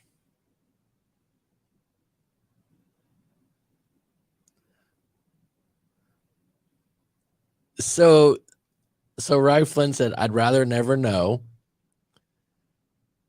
Like, take that to the grave with you. Don't put your guilt on me. I think it's one of those things, too, when a woman finds out. There's another client of mine. She found out through the text, and her family, her mother had been telling her that she suspected something. And she said, she ended up, the hardest part now is people that get caught cheating through text, because the text has video or pictures or things that are it's just blatant proof.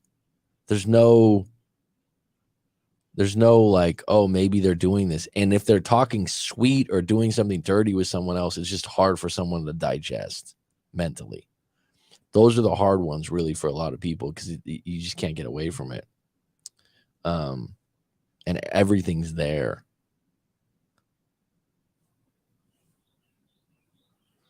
I mean, to me, in the future, there's probably going to be, if it gets more socially accepted, and there's an alternative to marriage where you can, I've talked about this, the 4-year sex contract. Like, there needs to be an alternative to marriage that's a tier above boyfriend, girlfriend. There's no, it's, you go from boyfriend, girlfriend to marriage. It's a pretty big jump. It's a pretty big jump. What I would say also, stock strategies, is you get to the bottom of why you cheated and what you feel about cheating. Like, do you feel it's okay in certain circumstances? Like get comfortable with your beliefs on it.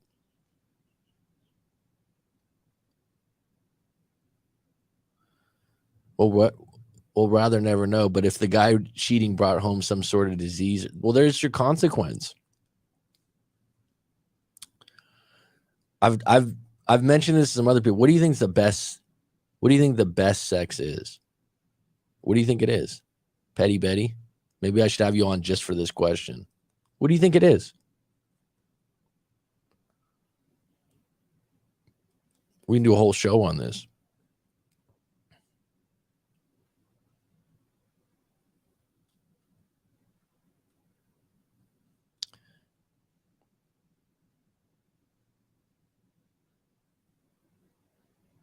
What do you think it is?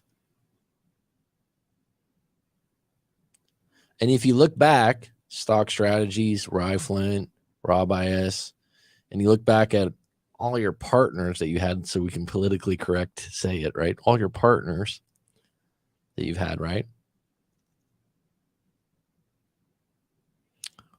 When I like actually the person. Great answer. Okay.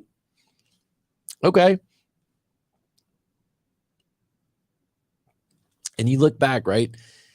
And you look back at all the times you had intimacy. I won't use sex as the word, whatever that intimacy is for you. You can't really bring back the moment of the best you've ever had. You can't relive that unless you're really good at visualizing, and you usually visualize future things. But if you do visualize that, you can't bring it back. But really, it's when you have the most peace of mind that you're not worried about a consequence of intimacy. So consequences of intimacy that are real, pregnancy, which shouldn't be, it's situational consequence, because some people want to get pregnant, right, as a couple. But that's a consequence of random or unwanted pregnancy, right? That's a consequence that has to be thought of, okay? STDs, a consequence that has to be thought of. Some people don't care. Some people aren't scared of it, okay? Those are two consequences, right? Those are two consequences that are really big. And then naturally, no sheath, no condom. I would say that a lot of people prefer that avenue. So if you have those three things, doesn't that make it that much better? And so, like I said, when you're with someone and you're not worried that if they got pregnant, your life would be fucking ruined, or vice versa, if this guy was the father of your kid, your life would be ruined. That's a worry. Condom can break too. Whereas if you're with someone that maybe you don't want to have kids, but if that happened and it wasn't planned, you'd still be okay. You'd still be all right with them. The STD thing, you've both been checked out. You both know you're pretty clean beings. That's a lot of relief. And then not having to use protection in a long-term monogamous relationship. Isn't that better? Isn't that the best? Let's compare it to random. You go to a bar. You drink. You find a woman attractive or a partner attractive, and you go home and you guys have a good time. And those three things you don't worry about so much. But the next day, the consequences start flooding your mind. No matter how good that was, it's now become a problem. Interesting perspective, right? May, I don't have a amount of calls that I do in a stream, but just depends on how I'm feeling. It's been an hour and a half already.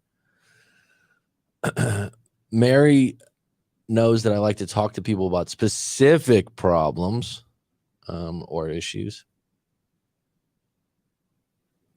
Isn't that funny though, Rifling, when you actually like the person?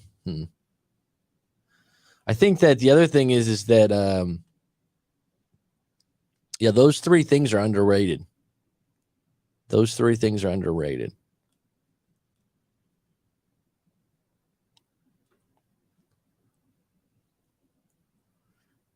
Specific problems? What do you mean by that, Rob? I would add one of the biggest things that's happening repeatedly. Two of the biggest things that I'm seeing as a repeated thing on the breakup scene. Stock strategy. I've been doing this for 5 years. Like I said, it's not a sales pitch. Like Petty Betty's a client of mine. The guy that was on earlier is a client of mine. I'm good at what I do. So go ahead and book the session. If you don't find it useful or helpful, I'll give you a refund. But you need to get clear on why you're settling to be a 50-50 guy. And if you like to write or like to get your thoughts out like that, I'm the coach for you, because that's what I like when you have a long story. I think it's important. It's really important. Oh, you want to call in?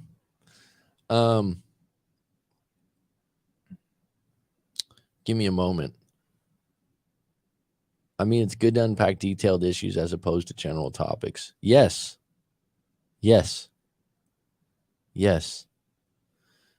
Right now, that a lot of your advice on YouTube is generalizations about men and women and how relationships are, and then someone sprinkles in 2/3 of men right now are getting divorced, and 2/3 of women are asking for the divorce. People put this in like their 30-second feed on Instagram, and then someone's like, oh, there's no study, there's no report of who that study's been done. I wasn't asked the question in that study. There's a big one like, oh, I don't know, some big part of the population of men are committing suicide.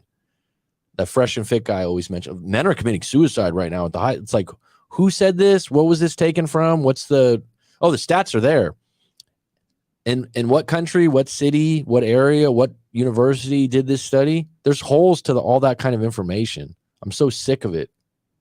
And then someone takes it like, oh, yeah, that's true about all men. No, it's not. Don't ever this is just something that I could definitively tell people right now with all the rhetoric that's on YouTube and the internet. And now ChatGPT is going to really water down content. Like everything's going to be similarly repacked. Like I already know, like people think this is a big advantage to have ChatGPT so that they don't have to think anymore. And they can just have something written for them. I think it could be useful in certain things, but like relationship advice, no. Breakup advice, like your problems and stuff. Going back to like one of the biggest issues now, though, guys get entangled with these women that have, and guys have it too, but mental challenges, depression, bipolarism, I don't know, all these things that are really common now. And you're pissing in the wind half the time because you end up trying to look up the information to treat those things. Those things are huge umbrellas for actually a lot. The problem with it is everything's become like, oh, you're a narcissist. Why not call him an asshole? Oh, you're bipolar. Oh, you're this. It's like, what are the issues? What are the specific problems? If you're going to get to the bottom of what's going on in your life and you just give it some term, and that's what I am, then you're just putting it to the side and actually making it a bigger problem with a bigger label. Stop. I don't think you can go 3 on the call. And Petty Betty, I'm a little uncomfortable with the way you messaged Miguel earlier. The messaging that you sent in. I think I've heard just about every relationship problem I'm interested in hearing, discussing the more niche and uncommon issues. The ones that come up right now are guys that are with, and women could be with them too. I just get more guys in these situations is,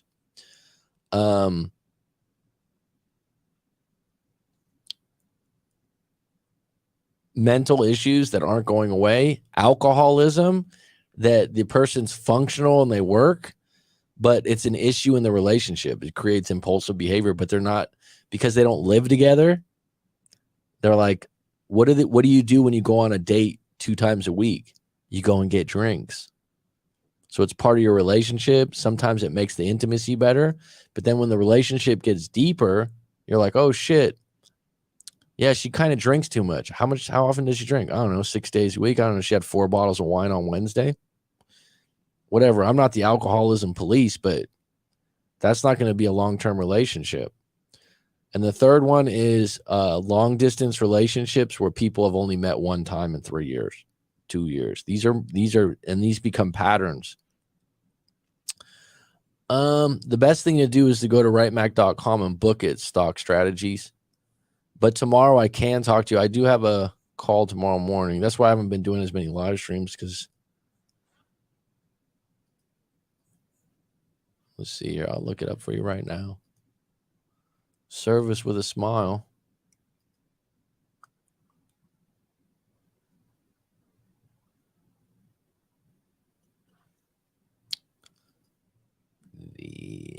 All right.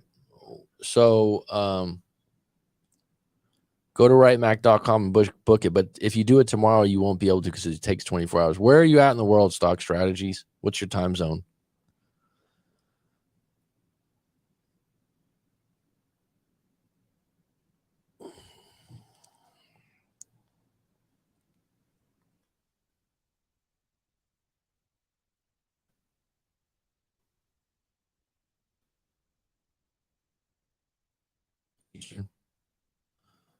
So right now it is I live in Thailand and we don't even do, you know what? The rest of the world doesn't change the clocks. It's kind of funny. 11 a.m. No, I won't be up at 11 a.m. your time. So that's not possible, my friend.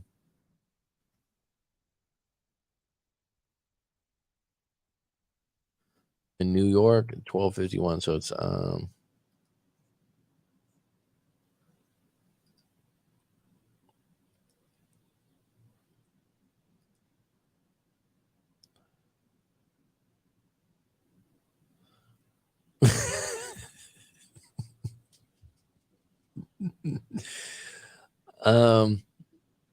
yeah, stock strategies, it would have to be tomorrow night.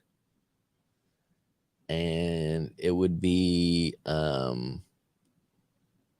maybe 7 or 8 p.m. your time I could do.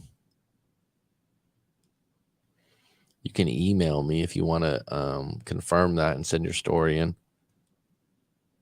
And then I can send you an invoice after with PayPal. I'm really uncomfortable with the way you are talking to the guests, Betty Betty. I know you come on the live stream quite a bit. I have a lot of respect for you, but sending those kinds of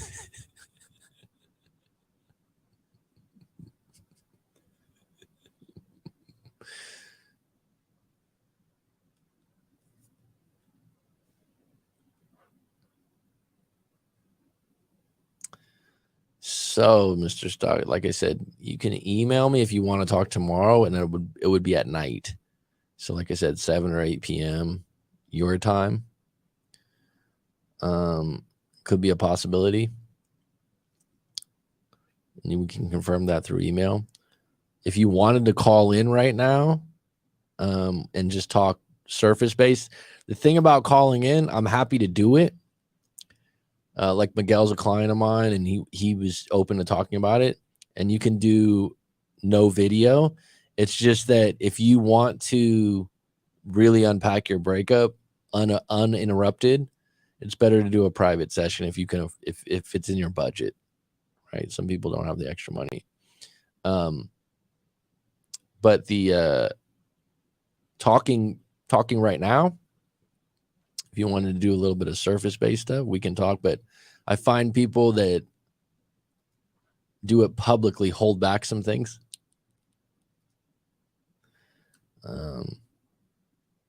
And Mary, the reason why, for some reason, I think that you can't have on, and I could be wrong, on Yard Stream. I don't know if I can have two. I don't think I can have a three-way.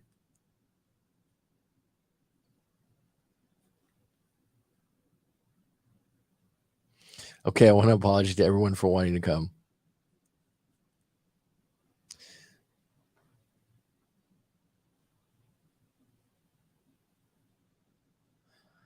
Well, Rob, I did look at the Expectation Effect book notes that were, and I talked about it on that show that day. And the book notes that I pulled up randomly just by Googling book notes for that book were very comprehensive, actually. And just you read a lot of self-improvement books, and I went through a phase where I did a lot of self-improvement books. I like the Tim Ferriss podcast actually quite a bit, in lieu of, if you're into self-improvement, I think the podcast that he does is excellent. Different people he talks to, the questions he asks. Wow, that's a serious rainstorm. And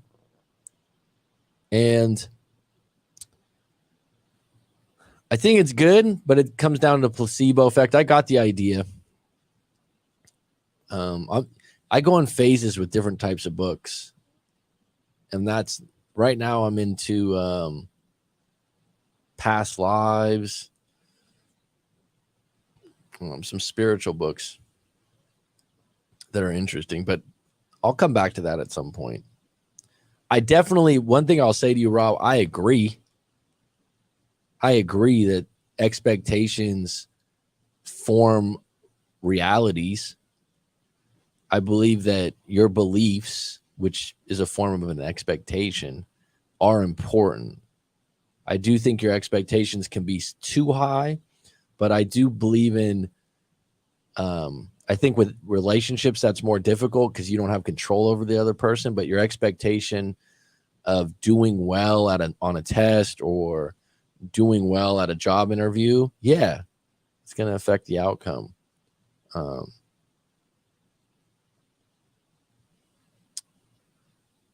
love libraries. That's kind of random. In Thailand, we don't have very many, but the ones in California, I love the quietness. I love that no one's supposed to talk. I'm sure everyone's on their phone in the library now, but I love the atmosphere of a good library.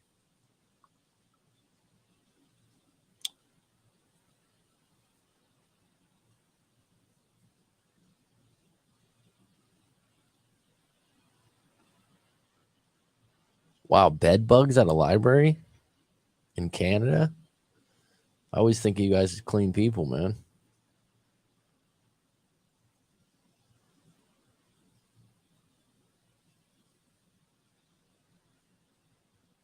What are you talking, say, Mac? All right. Anyone have any closing questions? I think this is good. An hour 45 minutes. We got the great Miguel to come on. We talked about what do you do if your ex comes back, no contact. Just to review that real quick. Number one, let's see if we can go to the top. Don't be anxious to get back together. Answer the call or make time to talk and catch up. So if they reach out and they break no contact. Number three, don't apologize if you already have. Number four, don't ask their body count. You can save that for later. So if you're thinking about it off the jump street, just say, all right, let me pump the brakes a little bit and I'll ask this later. Number five, discovery mission. What do I mean by that? They reach out, you guys talk a bit, you guys go out on a meetup. It's a discovery mission. How have you been? What have you been up to? How you look? Those kinds of things. Don't make it bigger than that. Number six, this isn't the same person that was your partner. In fact, they're single right now, and that's okay.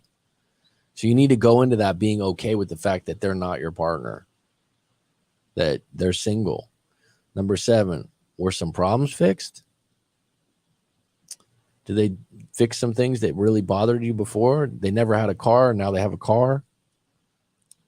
Right? Some different things there. 8, how do your interactions leave? How do your interactions with them leave you? Do you feel good? Do you feel bad? Do you feel fun? Whatever. Is fun a feeling?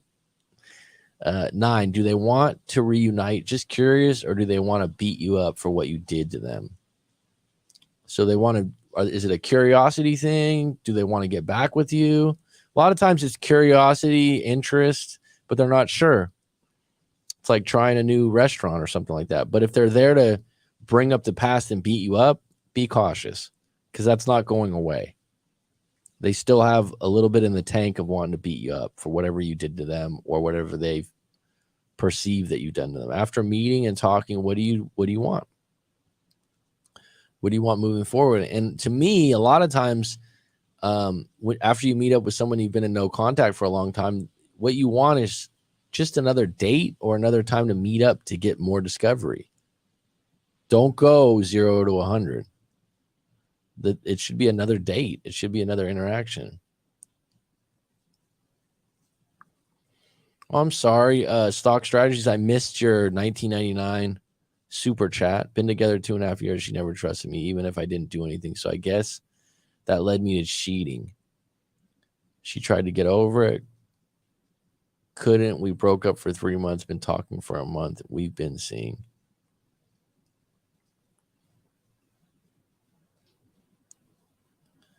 Well, if she never trusted you for 2.5 years, that's a huge red flag. If you're going to accuse me of it, I'm going to do it. It's not a great mantra, but it's a real one. But 2 wrongs don't make a right. Right? Grandma taught me that one.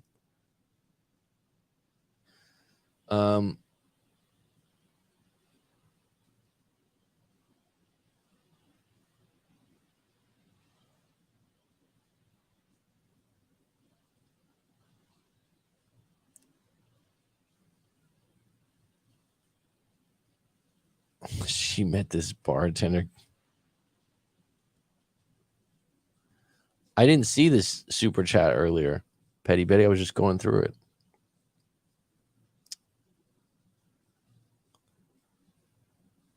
I'm still open to partake in an unpacking if someone wants to call in. Each other for a month now, but she met this bartender kid in Florida. They've been talking for a month. I went through her phone one night because she did it to me. That's how I found out. So I gave her that.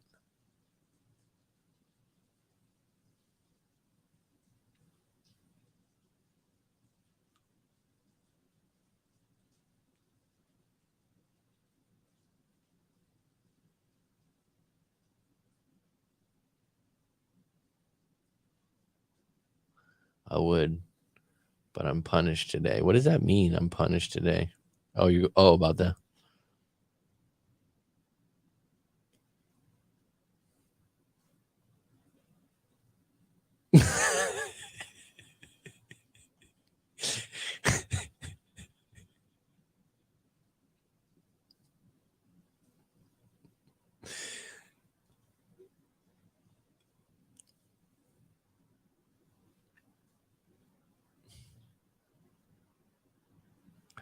Miguel's totally confused by what that all is, Petty Betty.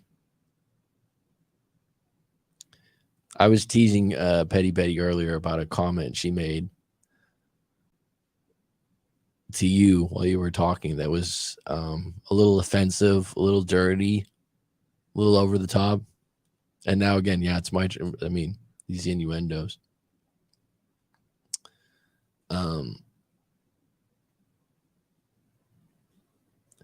If you stock strategies, I'll ask you directly because I didn't know you put a super chat up. If you want to talk about it, I can give you 20 minutes right now. But I do think it's better if we talk in a live session, but I'll drop it for you and you can say yes or no.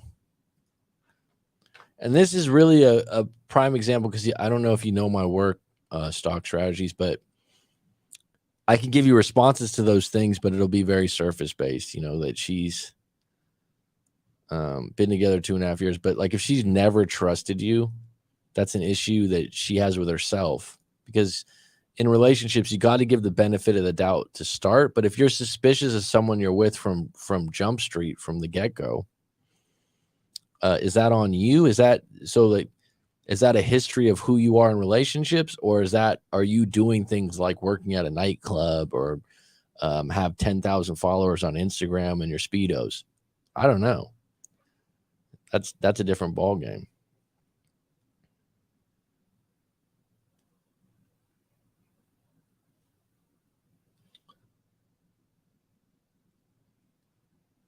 I'll give this a few minutes.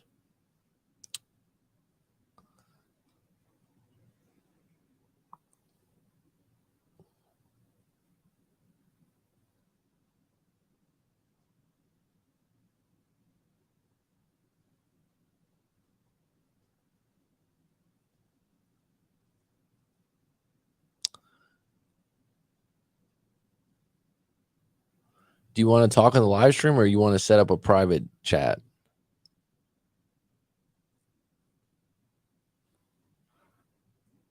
I'm confused.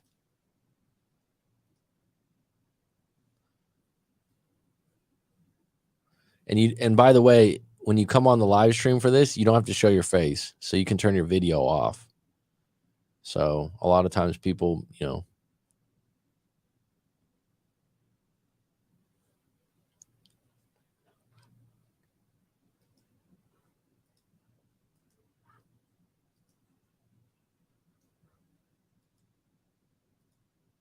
there you go. There's the link. The latest one I just dropped.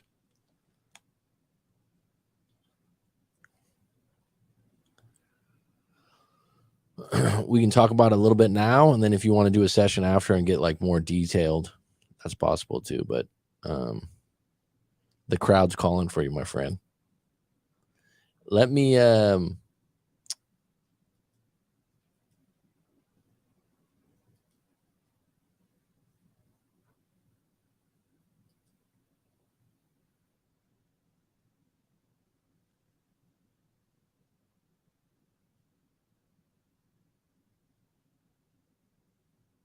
there he is.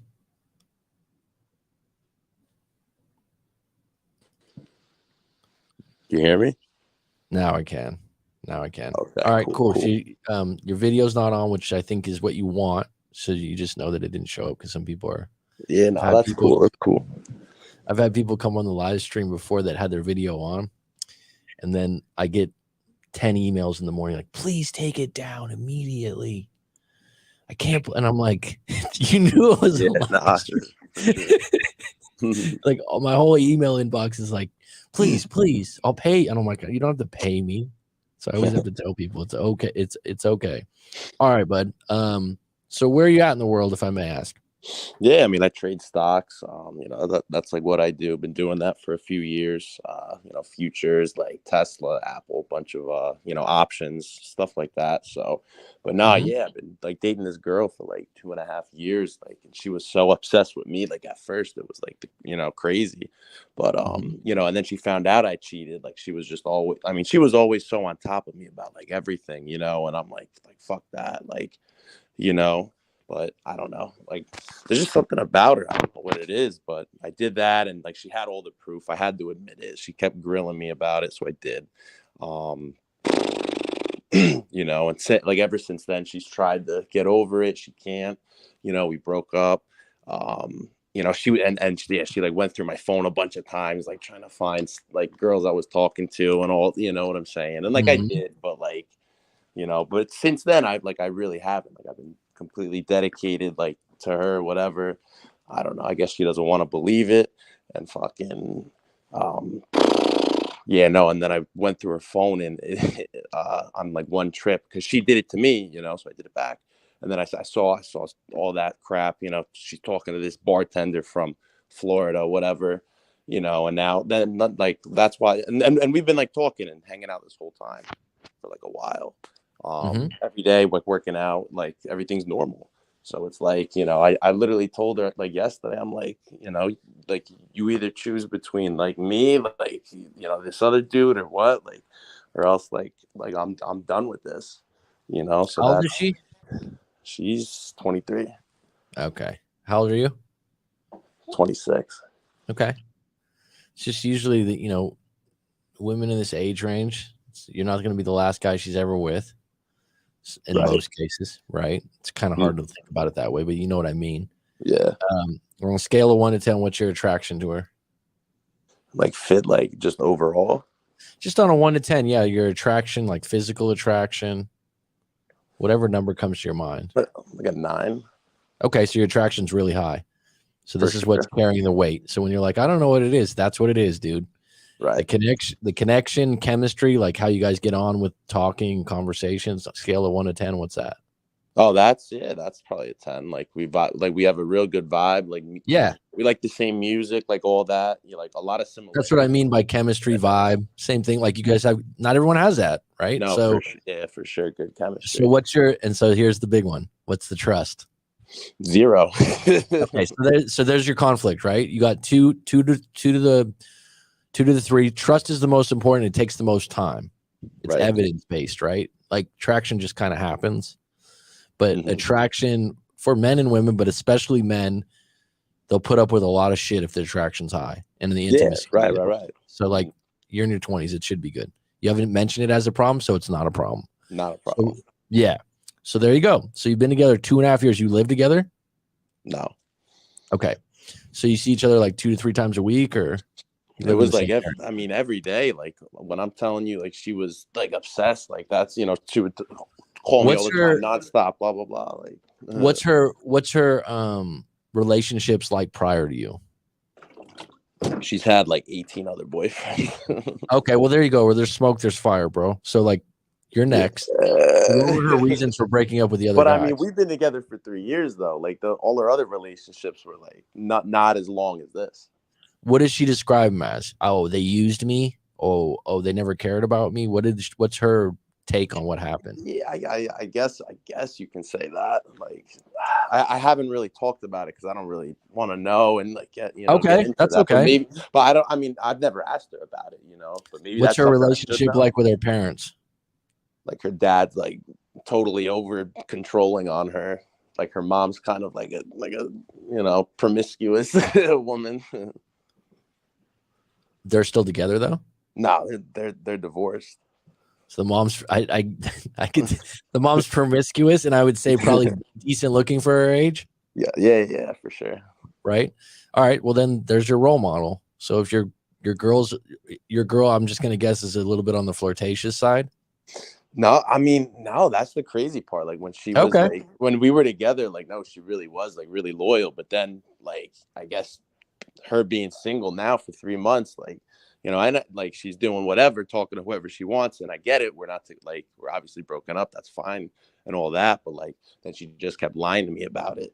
And like, I just kept finding out all this stuff. And, you know, that's kind of where we're at now. So like, I haven't even talked to her in like 2 days or no, in 1 day. All right. So what was your last interaction? What happened? I dropped her off and I literally told her, I said, like, it's either we're going to be together, see where this goes, or it's done. Has she forgiven you for cheating? I feel like she has, but not fully. Did you forgive yourself? Yeah. By this, it's like, stop doing wrong, man. I fucked up. It's exactly. At this point, I feel like I've done enough. Like, I bought her all these gifts. Like, you know what I mean? I got her like a $2,000 promise ring. Like, you know, all right. Louis Vuitton shoes. Like, I kind of went over the top. You overcompensated. So it's out of your character. So you tried to buy it back. All right. So let's buy it back. Right. All right. So you know what it is. So the when you broke down and you told her you cheated, she kind of knew, or you just felt so guilty you had to tell her the truth? Like, how did that go down? Man, she messaged the girl, and the girl like like said everything. So you kind of were forced into telling. And she went on my phone and saw like a video of me hanging out with her, and like she knew there was no way I could just keep denying it. Like I had to. All right, so when you told her you cheated, as like, all right, it was a mistake, or it's something that, like, you're okay with cheating on your girlfriend sometimes because that's what you do? Like, what's your take on cheating? Yeah, you know, I'll be honest, yeah, like I did like hook up with a few girls, you know, for sure. I'm not judging you. I'm not the moral police. I'm not gonna lie, like, you know, like it did happen, but you know, like I guess I was like, you know, in the not in the right surrounding, and you know, not making the best judgments, you know. But then that's kind of what I've been doing this whole time, is just trying to, you know, not be that kind of person, because like I'm 26 now, and like I'm not trying to, you know, like be for the streets like that. Like I feel like everybody has a kind of a phase like that, but sure, yeah, you know, like, so that's what I've done. I guess she hasn't seen that, or I don't know, she's really feeling this kid, like. So that's how long have you guys been broken up? 3 months. 3 months. Okay, but you're still talking, like, interacting and going back and forth. Right. So she's, what does she divulge? Like, you know a little bit about this dude in Florida, which, yeah, I mean, they met. He's in Florida, so that's you're not in Florida, right? No, but she wants like a New York or Boston accent. New York or Boston? New York, right? Yeah. Well, Jersey actually, but okay. Yeah. Yeah, no, but. So what do you want right now? You want to get back with her? Like I mean, yeah, I kind of want to give it one more shot. Like I've been trying not to like push it too hard, you know, but after, you know, seeing what I saw, like, you know, I'm not gonna be another dude she talks to. Like that's just not gonna happen. Like I told her that. I said, I'm not here for that. Like, right. So it's either like we're gonna be together, see where this goes, or, you know, that's it. Well, that's where I left off on. You got a few different options. You can go with, like I said about the ultimatum. Don't think like, oh, I fucked up by doing. No, that was for you, because you don't want to play a game. Yeah, like, right. You want to know either. It's not the best move, but it's one of those moves when you're like, I don't want to. I'm just fed up. Right. Yeah. And like I said, usually it works against you because they're like, oh, I'm not going to take an ultimatum. Oh, I'm not going to be told what to do, because she's in a driver's seat for the first time going, oh, I got 2 guys. The benefit is the guy's in Florida. So unless they're like, you know, like getting flights every week and all those other things, it's a chore to go from dating someone that was present, that you can have intimacy with, you know, 2 times, 3 times, 5 times a week, whatever, to having like a long distance relationship. It's not ideal, even if they're like, you know, sending cute texts and shit like that. It's just not ideal. It's not as Like much as she was there last weekend and like, you know, told me she was staying at her cousin's house, but she wasn't. Like just lying, you know, that's like she's been How do you lying know? to me all, you know, about all this crap. Like, How do so you know she's lying? because I have a place in Florida too, which is right, but like I just knew, like like I have people that saw them, like Oh, saw them together. oh yeah, So you got primary sources rather than oh yeah, secondaries. oh yeah, like first, You know, like it's different like because picture proof, some people go on some picture proof. bullshit evidence. I'm like, now you're just making shit up. Yeah. So like, you don't want to get caught in that. All right, you got primary sources; they were together. So now you got the choice. Like, it's probably harder to do that right now, but you've already declared that you like. I still got feelings for you. I'll still work this out, even though I know you're talking to this dude. Right. Which is a big thing for a guy to come to. Like, I'll let that go, but you're not going to let it continue. Which is good, dude. You're keeping your fucking balls and dignity. So that's actually attractive to a woman. It sounds like she's going to see this through. She's probably, you know, like see what it's like and have fun. If it doesn't work out, then that's when she'll, oh, now I'm not 50-50 anymore.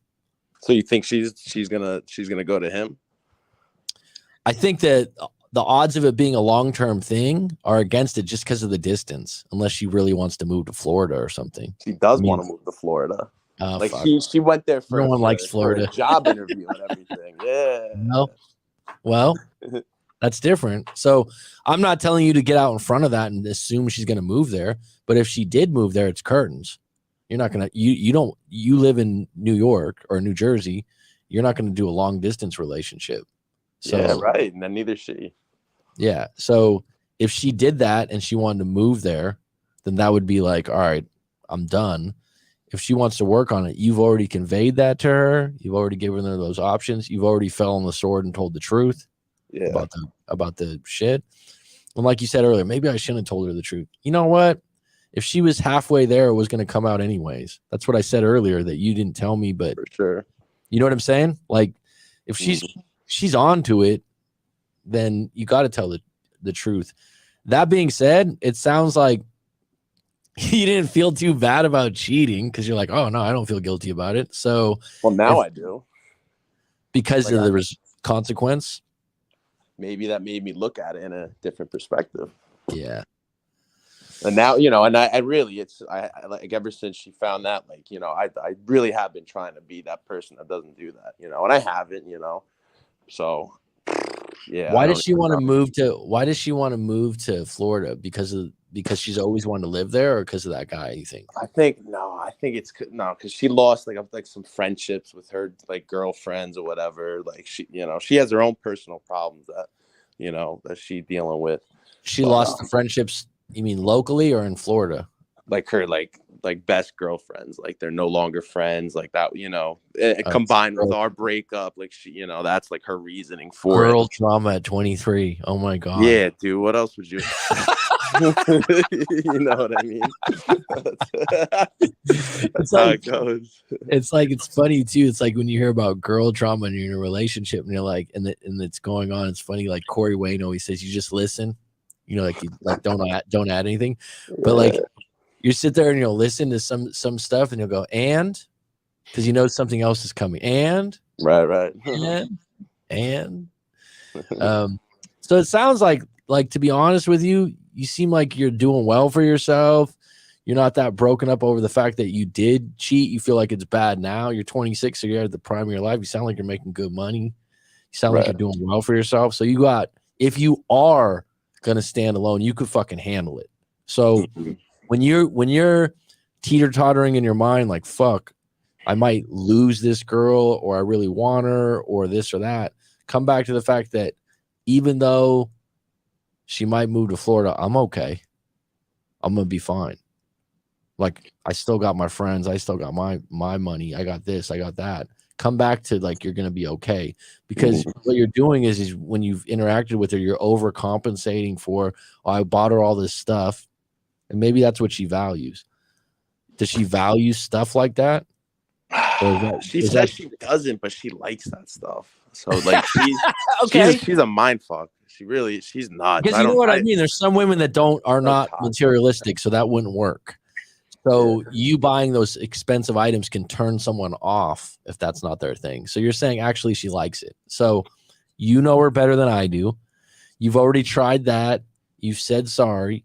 Now you're gonna have to sit back and probably go no contact or just tell her. That's what I've been doing. Yeah, and because you or handling that, just tell her what I mean. There's because dude, like I got till like Friday, like like I don't want to. Why do you have till Friday? I don't know, because that's that's why I'm on a live with you at 1:21 in the morning. Like it's like my mind like. Like I don't want to keep thinking about, like, I'm mentally about to be done. Like if she's gonna take this time to be 50-50 with me, it's like I mentally can't take it anymore. Like I need this, and I haven't talked to anybody. Like I tried to, but I don't know, like, because I know once I like actually get serious with another girl like that, then I'll forget about her, like, for real. Like, so I don't know. What I would say is that no move is going to shift her out of 50-50 by you. So what I mean by that is like the ultimatum, the buying of the LV and the stuff like that. I don't think that's going to make her do a 360 and be done. I think she's entertaining this. If she likes Florida and thinking about it as a place to live, she likes this particular guy, she's going to entertain that. Not necessarily like it, because this is a beginning stages, are just talking, right? They like, right. It's not the same as 2.5 years. The problem is she could like it, she could not like it. You don't want to sit on the sidelines being the backup quarterback going, no way, that's fucking coach, I'm ready. Whenever that guy fucking flips out, like, that's why I said I'm not dealing with that. It's either we're together, or you go explore your options and I'll explore mine. Like, so you got to stick. What I would say is you got to stick to that, and it's not necessarily going to work, but it works on you keeping your gusto. You're like feeling good about yourself, because if you get out of character and chase too much, in this particular case, you're going to lose a part of you, and then you're like, I felt like I did that. Like a pretty confident guy. So not everyone's like that. People talk to me for different reasons, so I read how you are and what you want. It's not for me. So for you, like, you're like, if I meet someone else, so you might just have to go through that phase for a little bit and entertain the fact that I can do this, because she might come back and she might be all in. It won't be because you chase her or you buy her nice stuff. It'll be because she fucking misses you. Yeah, and she found out on her own that you're better than this guy. Right. I need her to miss me. That's what, like, I blocked her on social media, like, to be honest with you. And a lot of times when you have money, and I don't know how much money you have, but like you have the ability to buy stuff like that and stuff, part of having money is convenience. So like you can do what you want when you want. It doesn't equate when you have a girlfriend, because you just can't buy feelings. So sometimes the material stuff can work for a short bit, but like I said, if you retract back, as long as you left it on a tone like, I want you back, I'm sorry I cheated, you don't need to apologize for that again, because that doesn't get extra credit. You already did that. Right. And then leave it alone and be like, all right, if you want to see this other guy, I'm not going to be around. And then if she comes back, it'll be a hundo. It won't be 50. Exactly. That's what I need. Like, but you need to entertain the fact that you go that route and she might not come back, and that's okay too. Yeah, I know. I have to be okay with that. Yeah, because you're 26. You've gotten a girl. You can get a girl equal or higher value to her. And like I said, you've done the, like, when you're sitting here regretting, like, oh, did I tell the truth? You already told the truth. Accept it. Good. Done. Right. You know what I mean? When you're on your deathbed in 100 years, you'll be like, oh, I told the truth. I feel better about that than being some scoundrel that fucking, lied for 5 years. That doesn't feel better. Right. Oh, so for sure. So just shifting your perspective a little bit to the fact that even if she does leave, even like the worst case scenario that's going through here, like she moves to Florida, I can fucking handle this. I'm okay. Yeah. But you're also doing the right thing, because like I said, in the 2.5 years, if this is where I tell people, you've been together 2.5 years. If you were a pretty good boyfriend or girlfriend, when I'm talking to other people, that should stand on something. If you were a jerk or you were verbally abusive or you were, really bad to them, then when they miss you, they're going to think about those bad things. If you were pretty good overall and you guys had, like you said, you had good chemistry, good intimacy. Like we have good chemistry, good intimacy, but yeah, like there were times where like I was a jerk, like, and we were a jerk to each other. So it's like, that's also plays kind of a role as well. There's like a lot of good with the bad, like, which kind of like makes it a little more difficult for, for things. Well, I mean, you got to be who you are.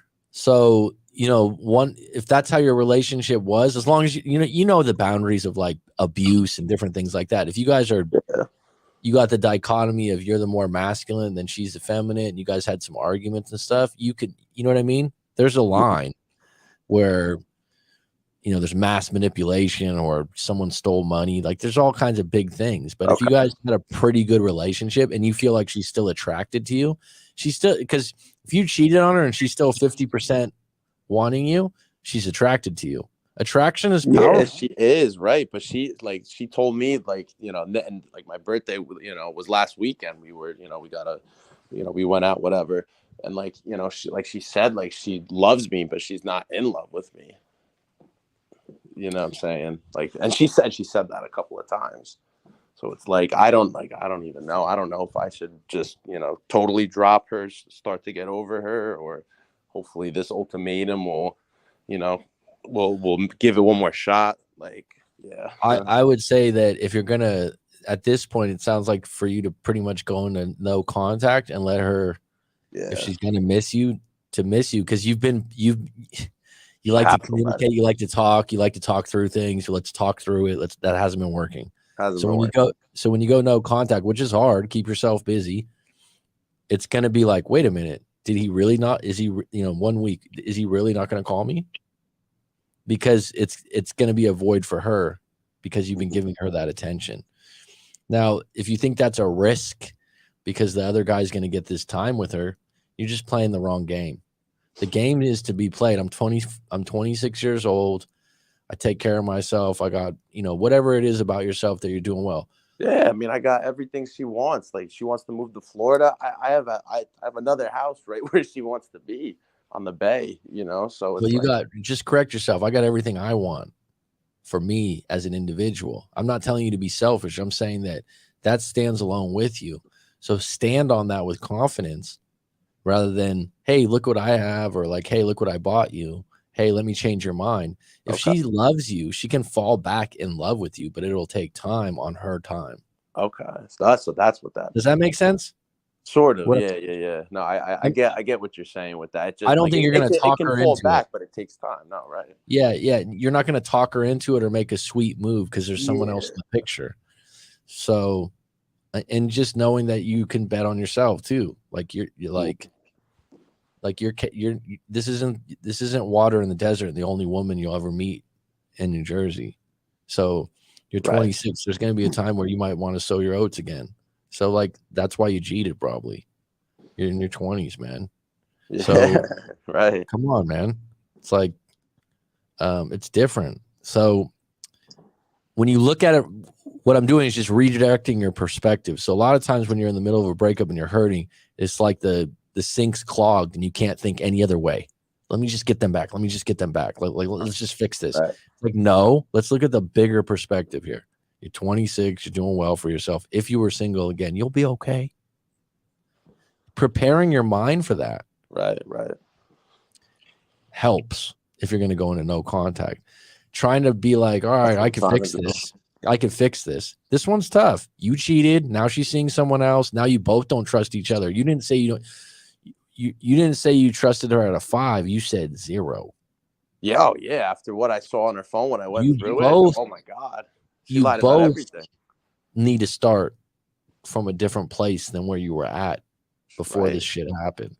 So what everyone wants, let's just get back to where we were. That's impossible at this point. Too much has been divulged. Too much has been seen. Yeah. So for you to get back into this, just pull away. I would say pull away, but also be prepared. You're not competing. I wouldn't compete when you've been here for 2.5 years. So that's a game that's simply put is stupid, because you lose value. You lose like she wouldn't expect you to do that if you've been together for 2.5 years. That's not something she'd be attracted to. So you've said sorry. You've told her it's not acceptable to be 50-50. You've been dating and seeing each other for 3 months outside of the breakup. So she's got to miss you, and she's got to feel like, all right, you're willing to go all the way. You're willing to not accept it. If you give in, she always knows she has you as a backup plan until she meets someone else. Guys would do the same thing. Mm-hmm. Yeah, no, you know what I mean? Like if you're gonna be in a position where the tables were turned, and you had a girl in Florida that you were hotly interested in or whatever, right, and she was like, "Oh, you got to make a decision," but you felt deep down like, "I got you both. I don't have to make a decision. I'll just see who wins." Yeah, no, that's a great spot to be in. Right. And it's not a good spot to be on the other end, and you can just control that, because you can just go, nope, I'd rather go back to being a free agent. So like, should I tell her, like, you know, like I need to have an answer by Friday, or just literally not say anything, like not say anything, because I don't know how long it would take. The minute you pressure her, she's an adult. She's 23 years old. Like, no one likes to be told what to do. Right? It doesn't seem like she's, you know what I mean? She doesn't sound like the conservative type. She's just going to push against that. It's not going to be well received. If you just don't talk to her for a long period of time, she'll probably eventually call you, because she'll be like, what's going on? She always, like, she's the one that calls me. Like, I don't really reach out, you know, like, that's right. So what I would say is that if you're single right now, I would not tell you to do things to make her jealous on purpose. But I would say that low key make it. So should I unblock her and start making her jealous? No, I don't usually suggest that to people, because if it backfires on you, you look really stupid. Yeah. You know what I mean? And your partner kind of knows. They know you. So they know what's genuine and authentic, and when you're trying. So I personally don't recommend that. It does work better when you're in your early 20s and there's more egos about who you're with and looks. It does work better. What I say is, you're single, she's seeing other people. Really see someone else. You know what I mean? Like, I guess so. I was just trying to show her that, like, I'm actually good, because, like, you know, like, she saw all the girls I talked to in the past, you know. So that's what I was that was what I was trying to portray this whole time. And now I'm at that point, it's like I can't keep doing this, and, like, you know, you're 50-50 over here. Like, then I need to start talking to other people. That's what I said. Well, like I said, the problem with that is, like, if you, like you said, you unblock her and you're like, you casually put some pictures up where you're having drinks with a girl that's, you know, a friend of you know what I mean? If it gets found out, you look like a fool, dude. It's, you know what I mean? It's like, and it doesn't feel good when you're stage. You don't need to stage shit. So don't do that. But what I would say is, like, for right now, she knows where you stand. She knows that you are being nice at the end there. You know what I mean? Like, you're making an effort. You care. Now, if you drop that off a cliff and don't talk to her for a little while, now she has to call you, and now you can be the person to be like, all right, don't make any demands though, because you guys are. So I won't even say anything then. Okay. Don't make a demand about the ultimatum again. Don't make an issue that she's seeing the guy in Florida. You basically you don't want to know about that if you're going to play that game. Okay. And you just have to tell yourself you have the ability to see other people too. So don't throw that in her face. And you guys just need to go out and just have, if she contacts you, she wants to see you, see each other. Don't talk on the phone too much. Go out and do one of your guys' dinners and drinks or whatever you guys do to have fun. And all you're trying to do in that moment is rebuild fun, rebuild attraction, rebuild not being serious when you talk all the time. That's what I felt like we've done, you know, but I feel like she'd been playing me this whole time, talking to all these other people. And then I found out, and that's kind of why we're in this, like, predicament right now. I'll be honest, like I said, when you're dealing with 23, like that age group, she's in her prime. She's getting a lot of attention when she goes out. I'm just assuming. Yeah, And like, she a she's pretty girl for sure. yeah, that's all. You know what I mean? Being real. And you guys live in I don't want to say a major city, but an area with a high population. She's going to get a lot of attention. So when she's single, she's not on the, it's not like she doesn't have options. So what makes you more valuable is scarcity rather than, here, let me buy you some things. Here, let me do these things for you. She's got to feel like maybe he's seeing someone else. Maybe he's talking to someone else. All these things that are going through your head, you're reassuring her of that, because mystery is what keeps people going. Yeah, no, right. So don't play a game, but you pulled her and you said she was obsessed and into you in the beginning. So that's still there. Yeah, You just got probably off because your she was track. mysterious about who I was talking to. It's kind of true. It's You kind know, of like that's like the I weird do know. dynamic game that like, a male and a female kind of play. It's like the weirdest It thing. is. Well, I've had No. females that I've coached before that were I don't get it. And it's just that the guy hasn't come on strong and he's been aloof and he's kind of been a mystery. And that's like girls like that stuff. It's a cliffhanger. It's where the series is like, well, let me see the next episode. Yeah, they So keep them wanting more. Like, yeah, right. You know. You've probably done that naturally without trying in the past. Right. Now you're just what I call overcompensating, where you're like, I don't want to lose this. I don't want to lose this. Yeah, that's what I was doing. So that's But why. you did, like, here's the thing. Don't get down on yourself. You did the right thing because you told the truth. You dealt with the consequences. You tried to get her back. You've done nice things. That hasn't worked. Now you hear she's talking to someone else. You're still open to letting that go, but you're not going to stick around for details because you don't want to check her phone and go through her and stay off her social media, dude. If you're doing that, it's just That's why I blocked her when I found that out. I would like you got to, because it's a minefield. You'll just end up on the biggest thing. And as me as a coach is like, that's the hardest thing for people to do, and it's the most. You might as well go smoke crack in the park or something. It's the worst thing to fucking do, dude. It's the worst thing to do post breakup because the people they end up 5 hours because they go, oh, this guy. Then you find his cousin. Then you find his brother. To see more pictures. To see more, like, and you're laughing because everyone does it. Yeah, no, everyone does it. And then they call me up. And they're like, dude, can we get a session right now? I'm like, what happened? Oh, I just been thinking about her. I'm angry. I'm pissed. I'm like, what happened? I'm like, did you check social media? Yeah, I check social media, and that's the trigger. Yeah, no, that's a very that's the one that'll just take you downtown. Yeah, I've done that. Like I see who she been following. Like no, just eliminate that. That's why I blocked it. That's got to be your most strict one because that'll get you.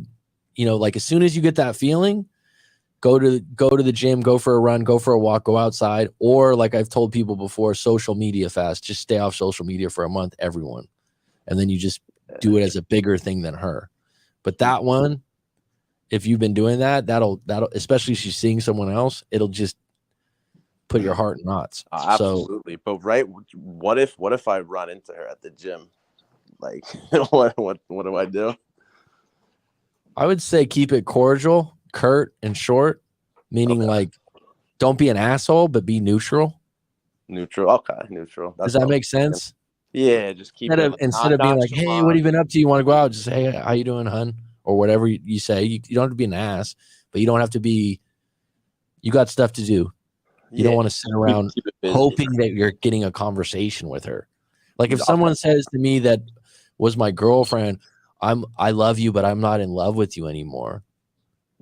Like I got to take that on the chin, and also be like, if I'm in a conversation with her and I'm still in love with her, I don't want to put myself in a situation where I feel less.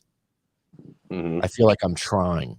So to me right now, you're in a situation where when you're interacting with her, if you're unclear and she's seeing someone else, you might feel like, oh, I'm trying a little harder than I usually am. So eliminate that. But you're laughing because it's true. Right. So if you run into her, you don't need to avoid. You can avoid her by just going the long way, not being in. Just don't make any.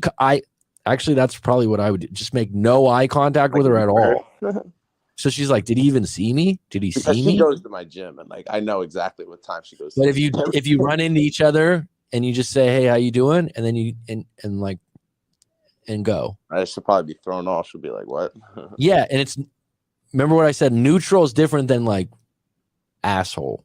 It's just kind of like, are you upset with me or are you not upset with me? It kind of leaves them on a cliffhanger because you're just okay. So that's the play. Just kind of, okay. Kind of ignore it. Or yeah, like don't go out of your way. Yeah. Okay. Because all right, look at it this way. If you had the opposite situation and you know the girl wants you back, she's been your girl for 2 years, you're seeing someone else in Florida that you're attracted to, but you know that the girlfriend you were with before really likes you, and like they've been coming on strong, they want to keep you, and you run into them at the gym and all of a sudden they're kind of like neutral or not interested. Wow. Okay. That's you'll be like, you'll be more interested in the girl, right? Because you're like, wait a minute. So it goes both ways. Yeah. So like I would say either ignore her. And when I say ignore her, don't look at her. Like don't make any eye contact. Don't make any eye contact. Because then she's gonna think, did he see me? Or I'll just be like on the phone or something. Or when you do see her, say hello, keep it short and neutral. And that's it. Don't ask about her day. Don't try to be nice. Don't try to be any of those things. You've already done that. Right. It's just about acceptance. So those are the two things to do. And then just have that in your head before you go to the gym. Like if that happens, that's what I'm going to do. The fact that you go to the gym regularly, that's a big one, right? These are all reasons why when you start to get pissy in your head or like, oh man, I might lose this, redirect the ship and go, I'm okay. I'm going to get through this. Right. I'm a good catch. I can get another, like start being your own cheerleader in your self-talk instead of like, wait a minute. Can't believe she's seeing someone else. You got to counter that.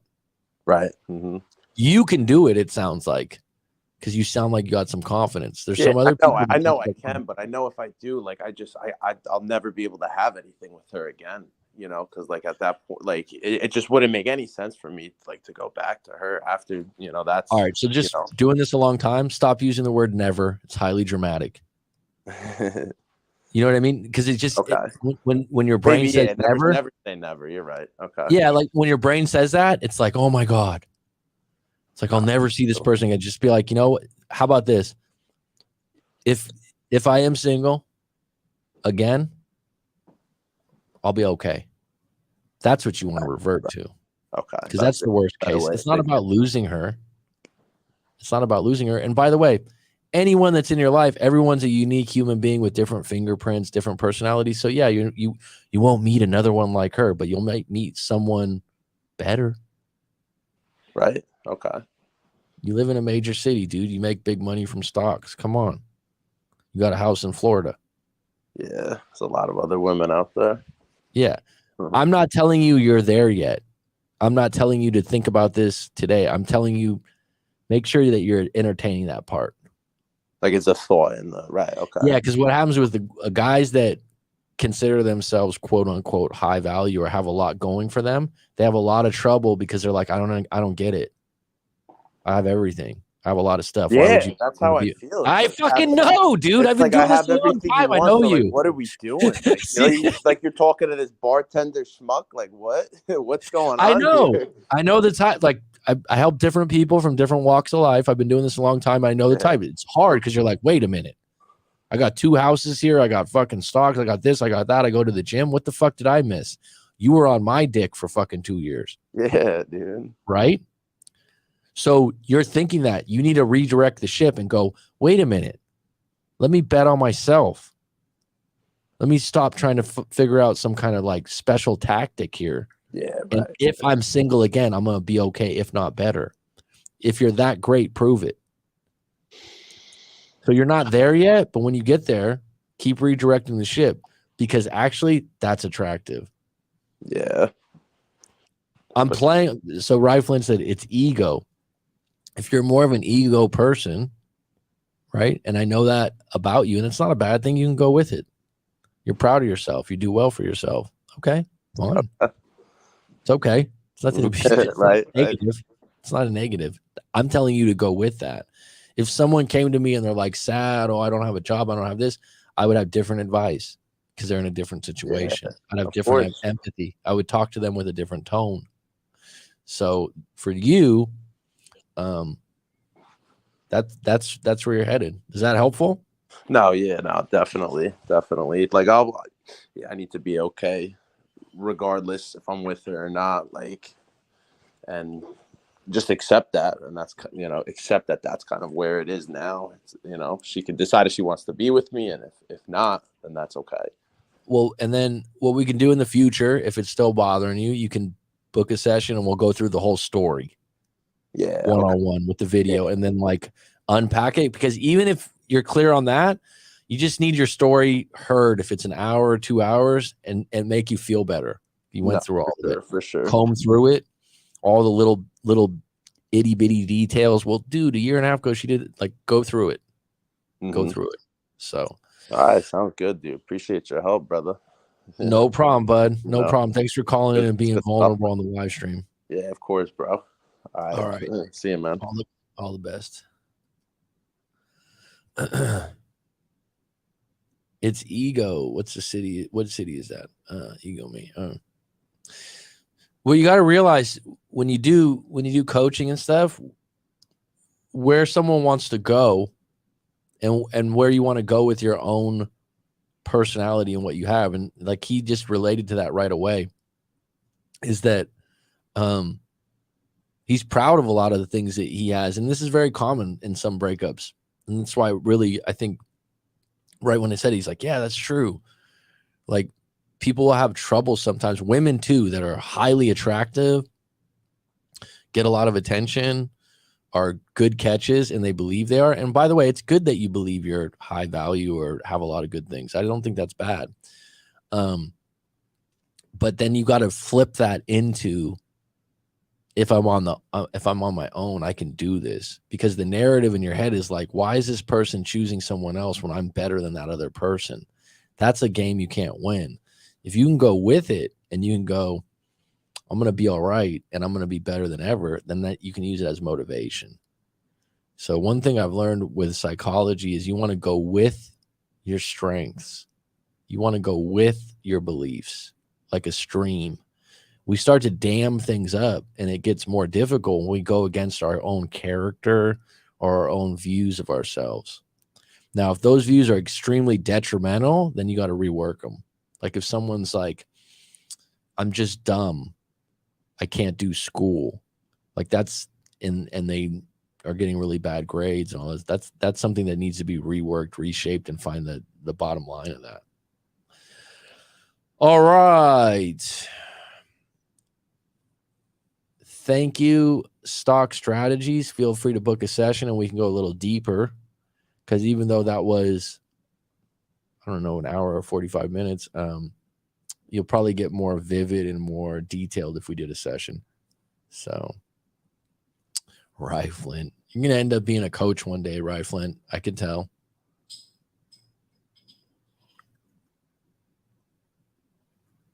Find a better, badder girl. Okay. All right, we had 9 on deck. I appreciate it. Stock Strategies, thanks for coming on. Miguel, thank you for coming on, if you are still on, but I'd just like to honor your great name, my friend. Rye Flint, Rob IS, Petty Betty, always appreciated.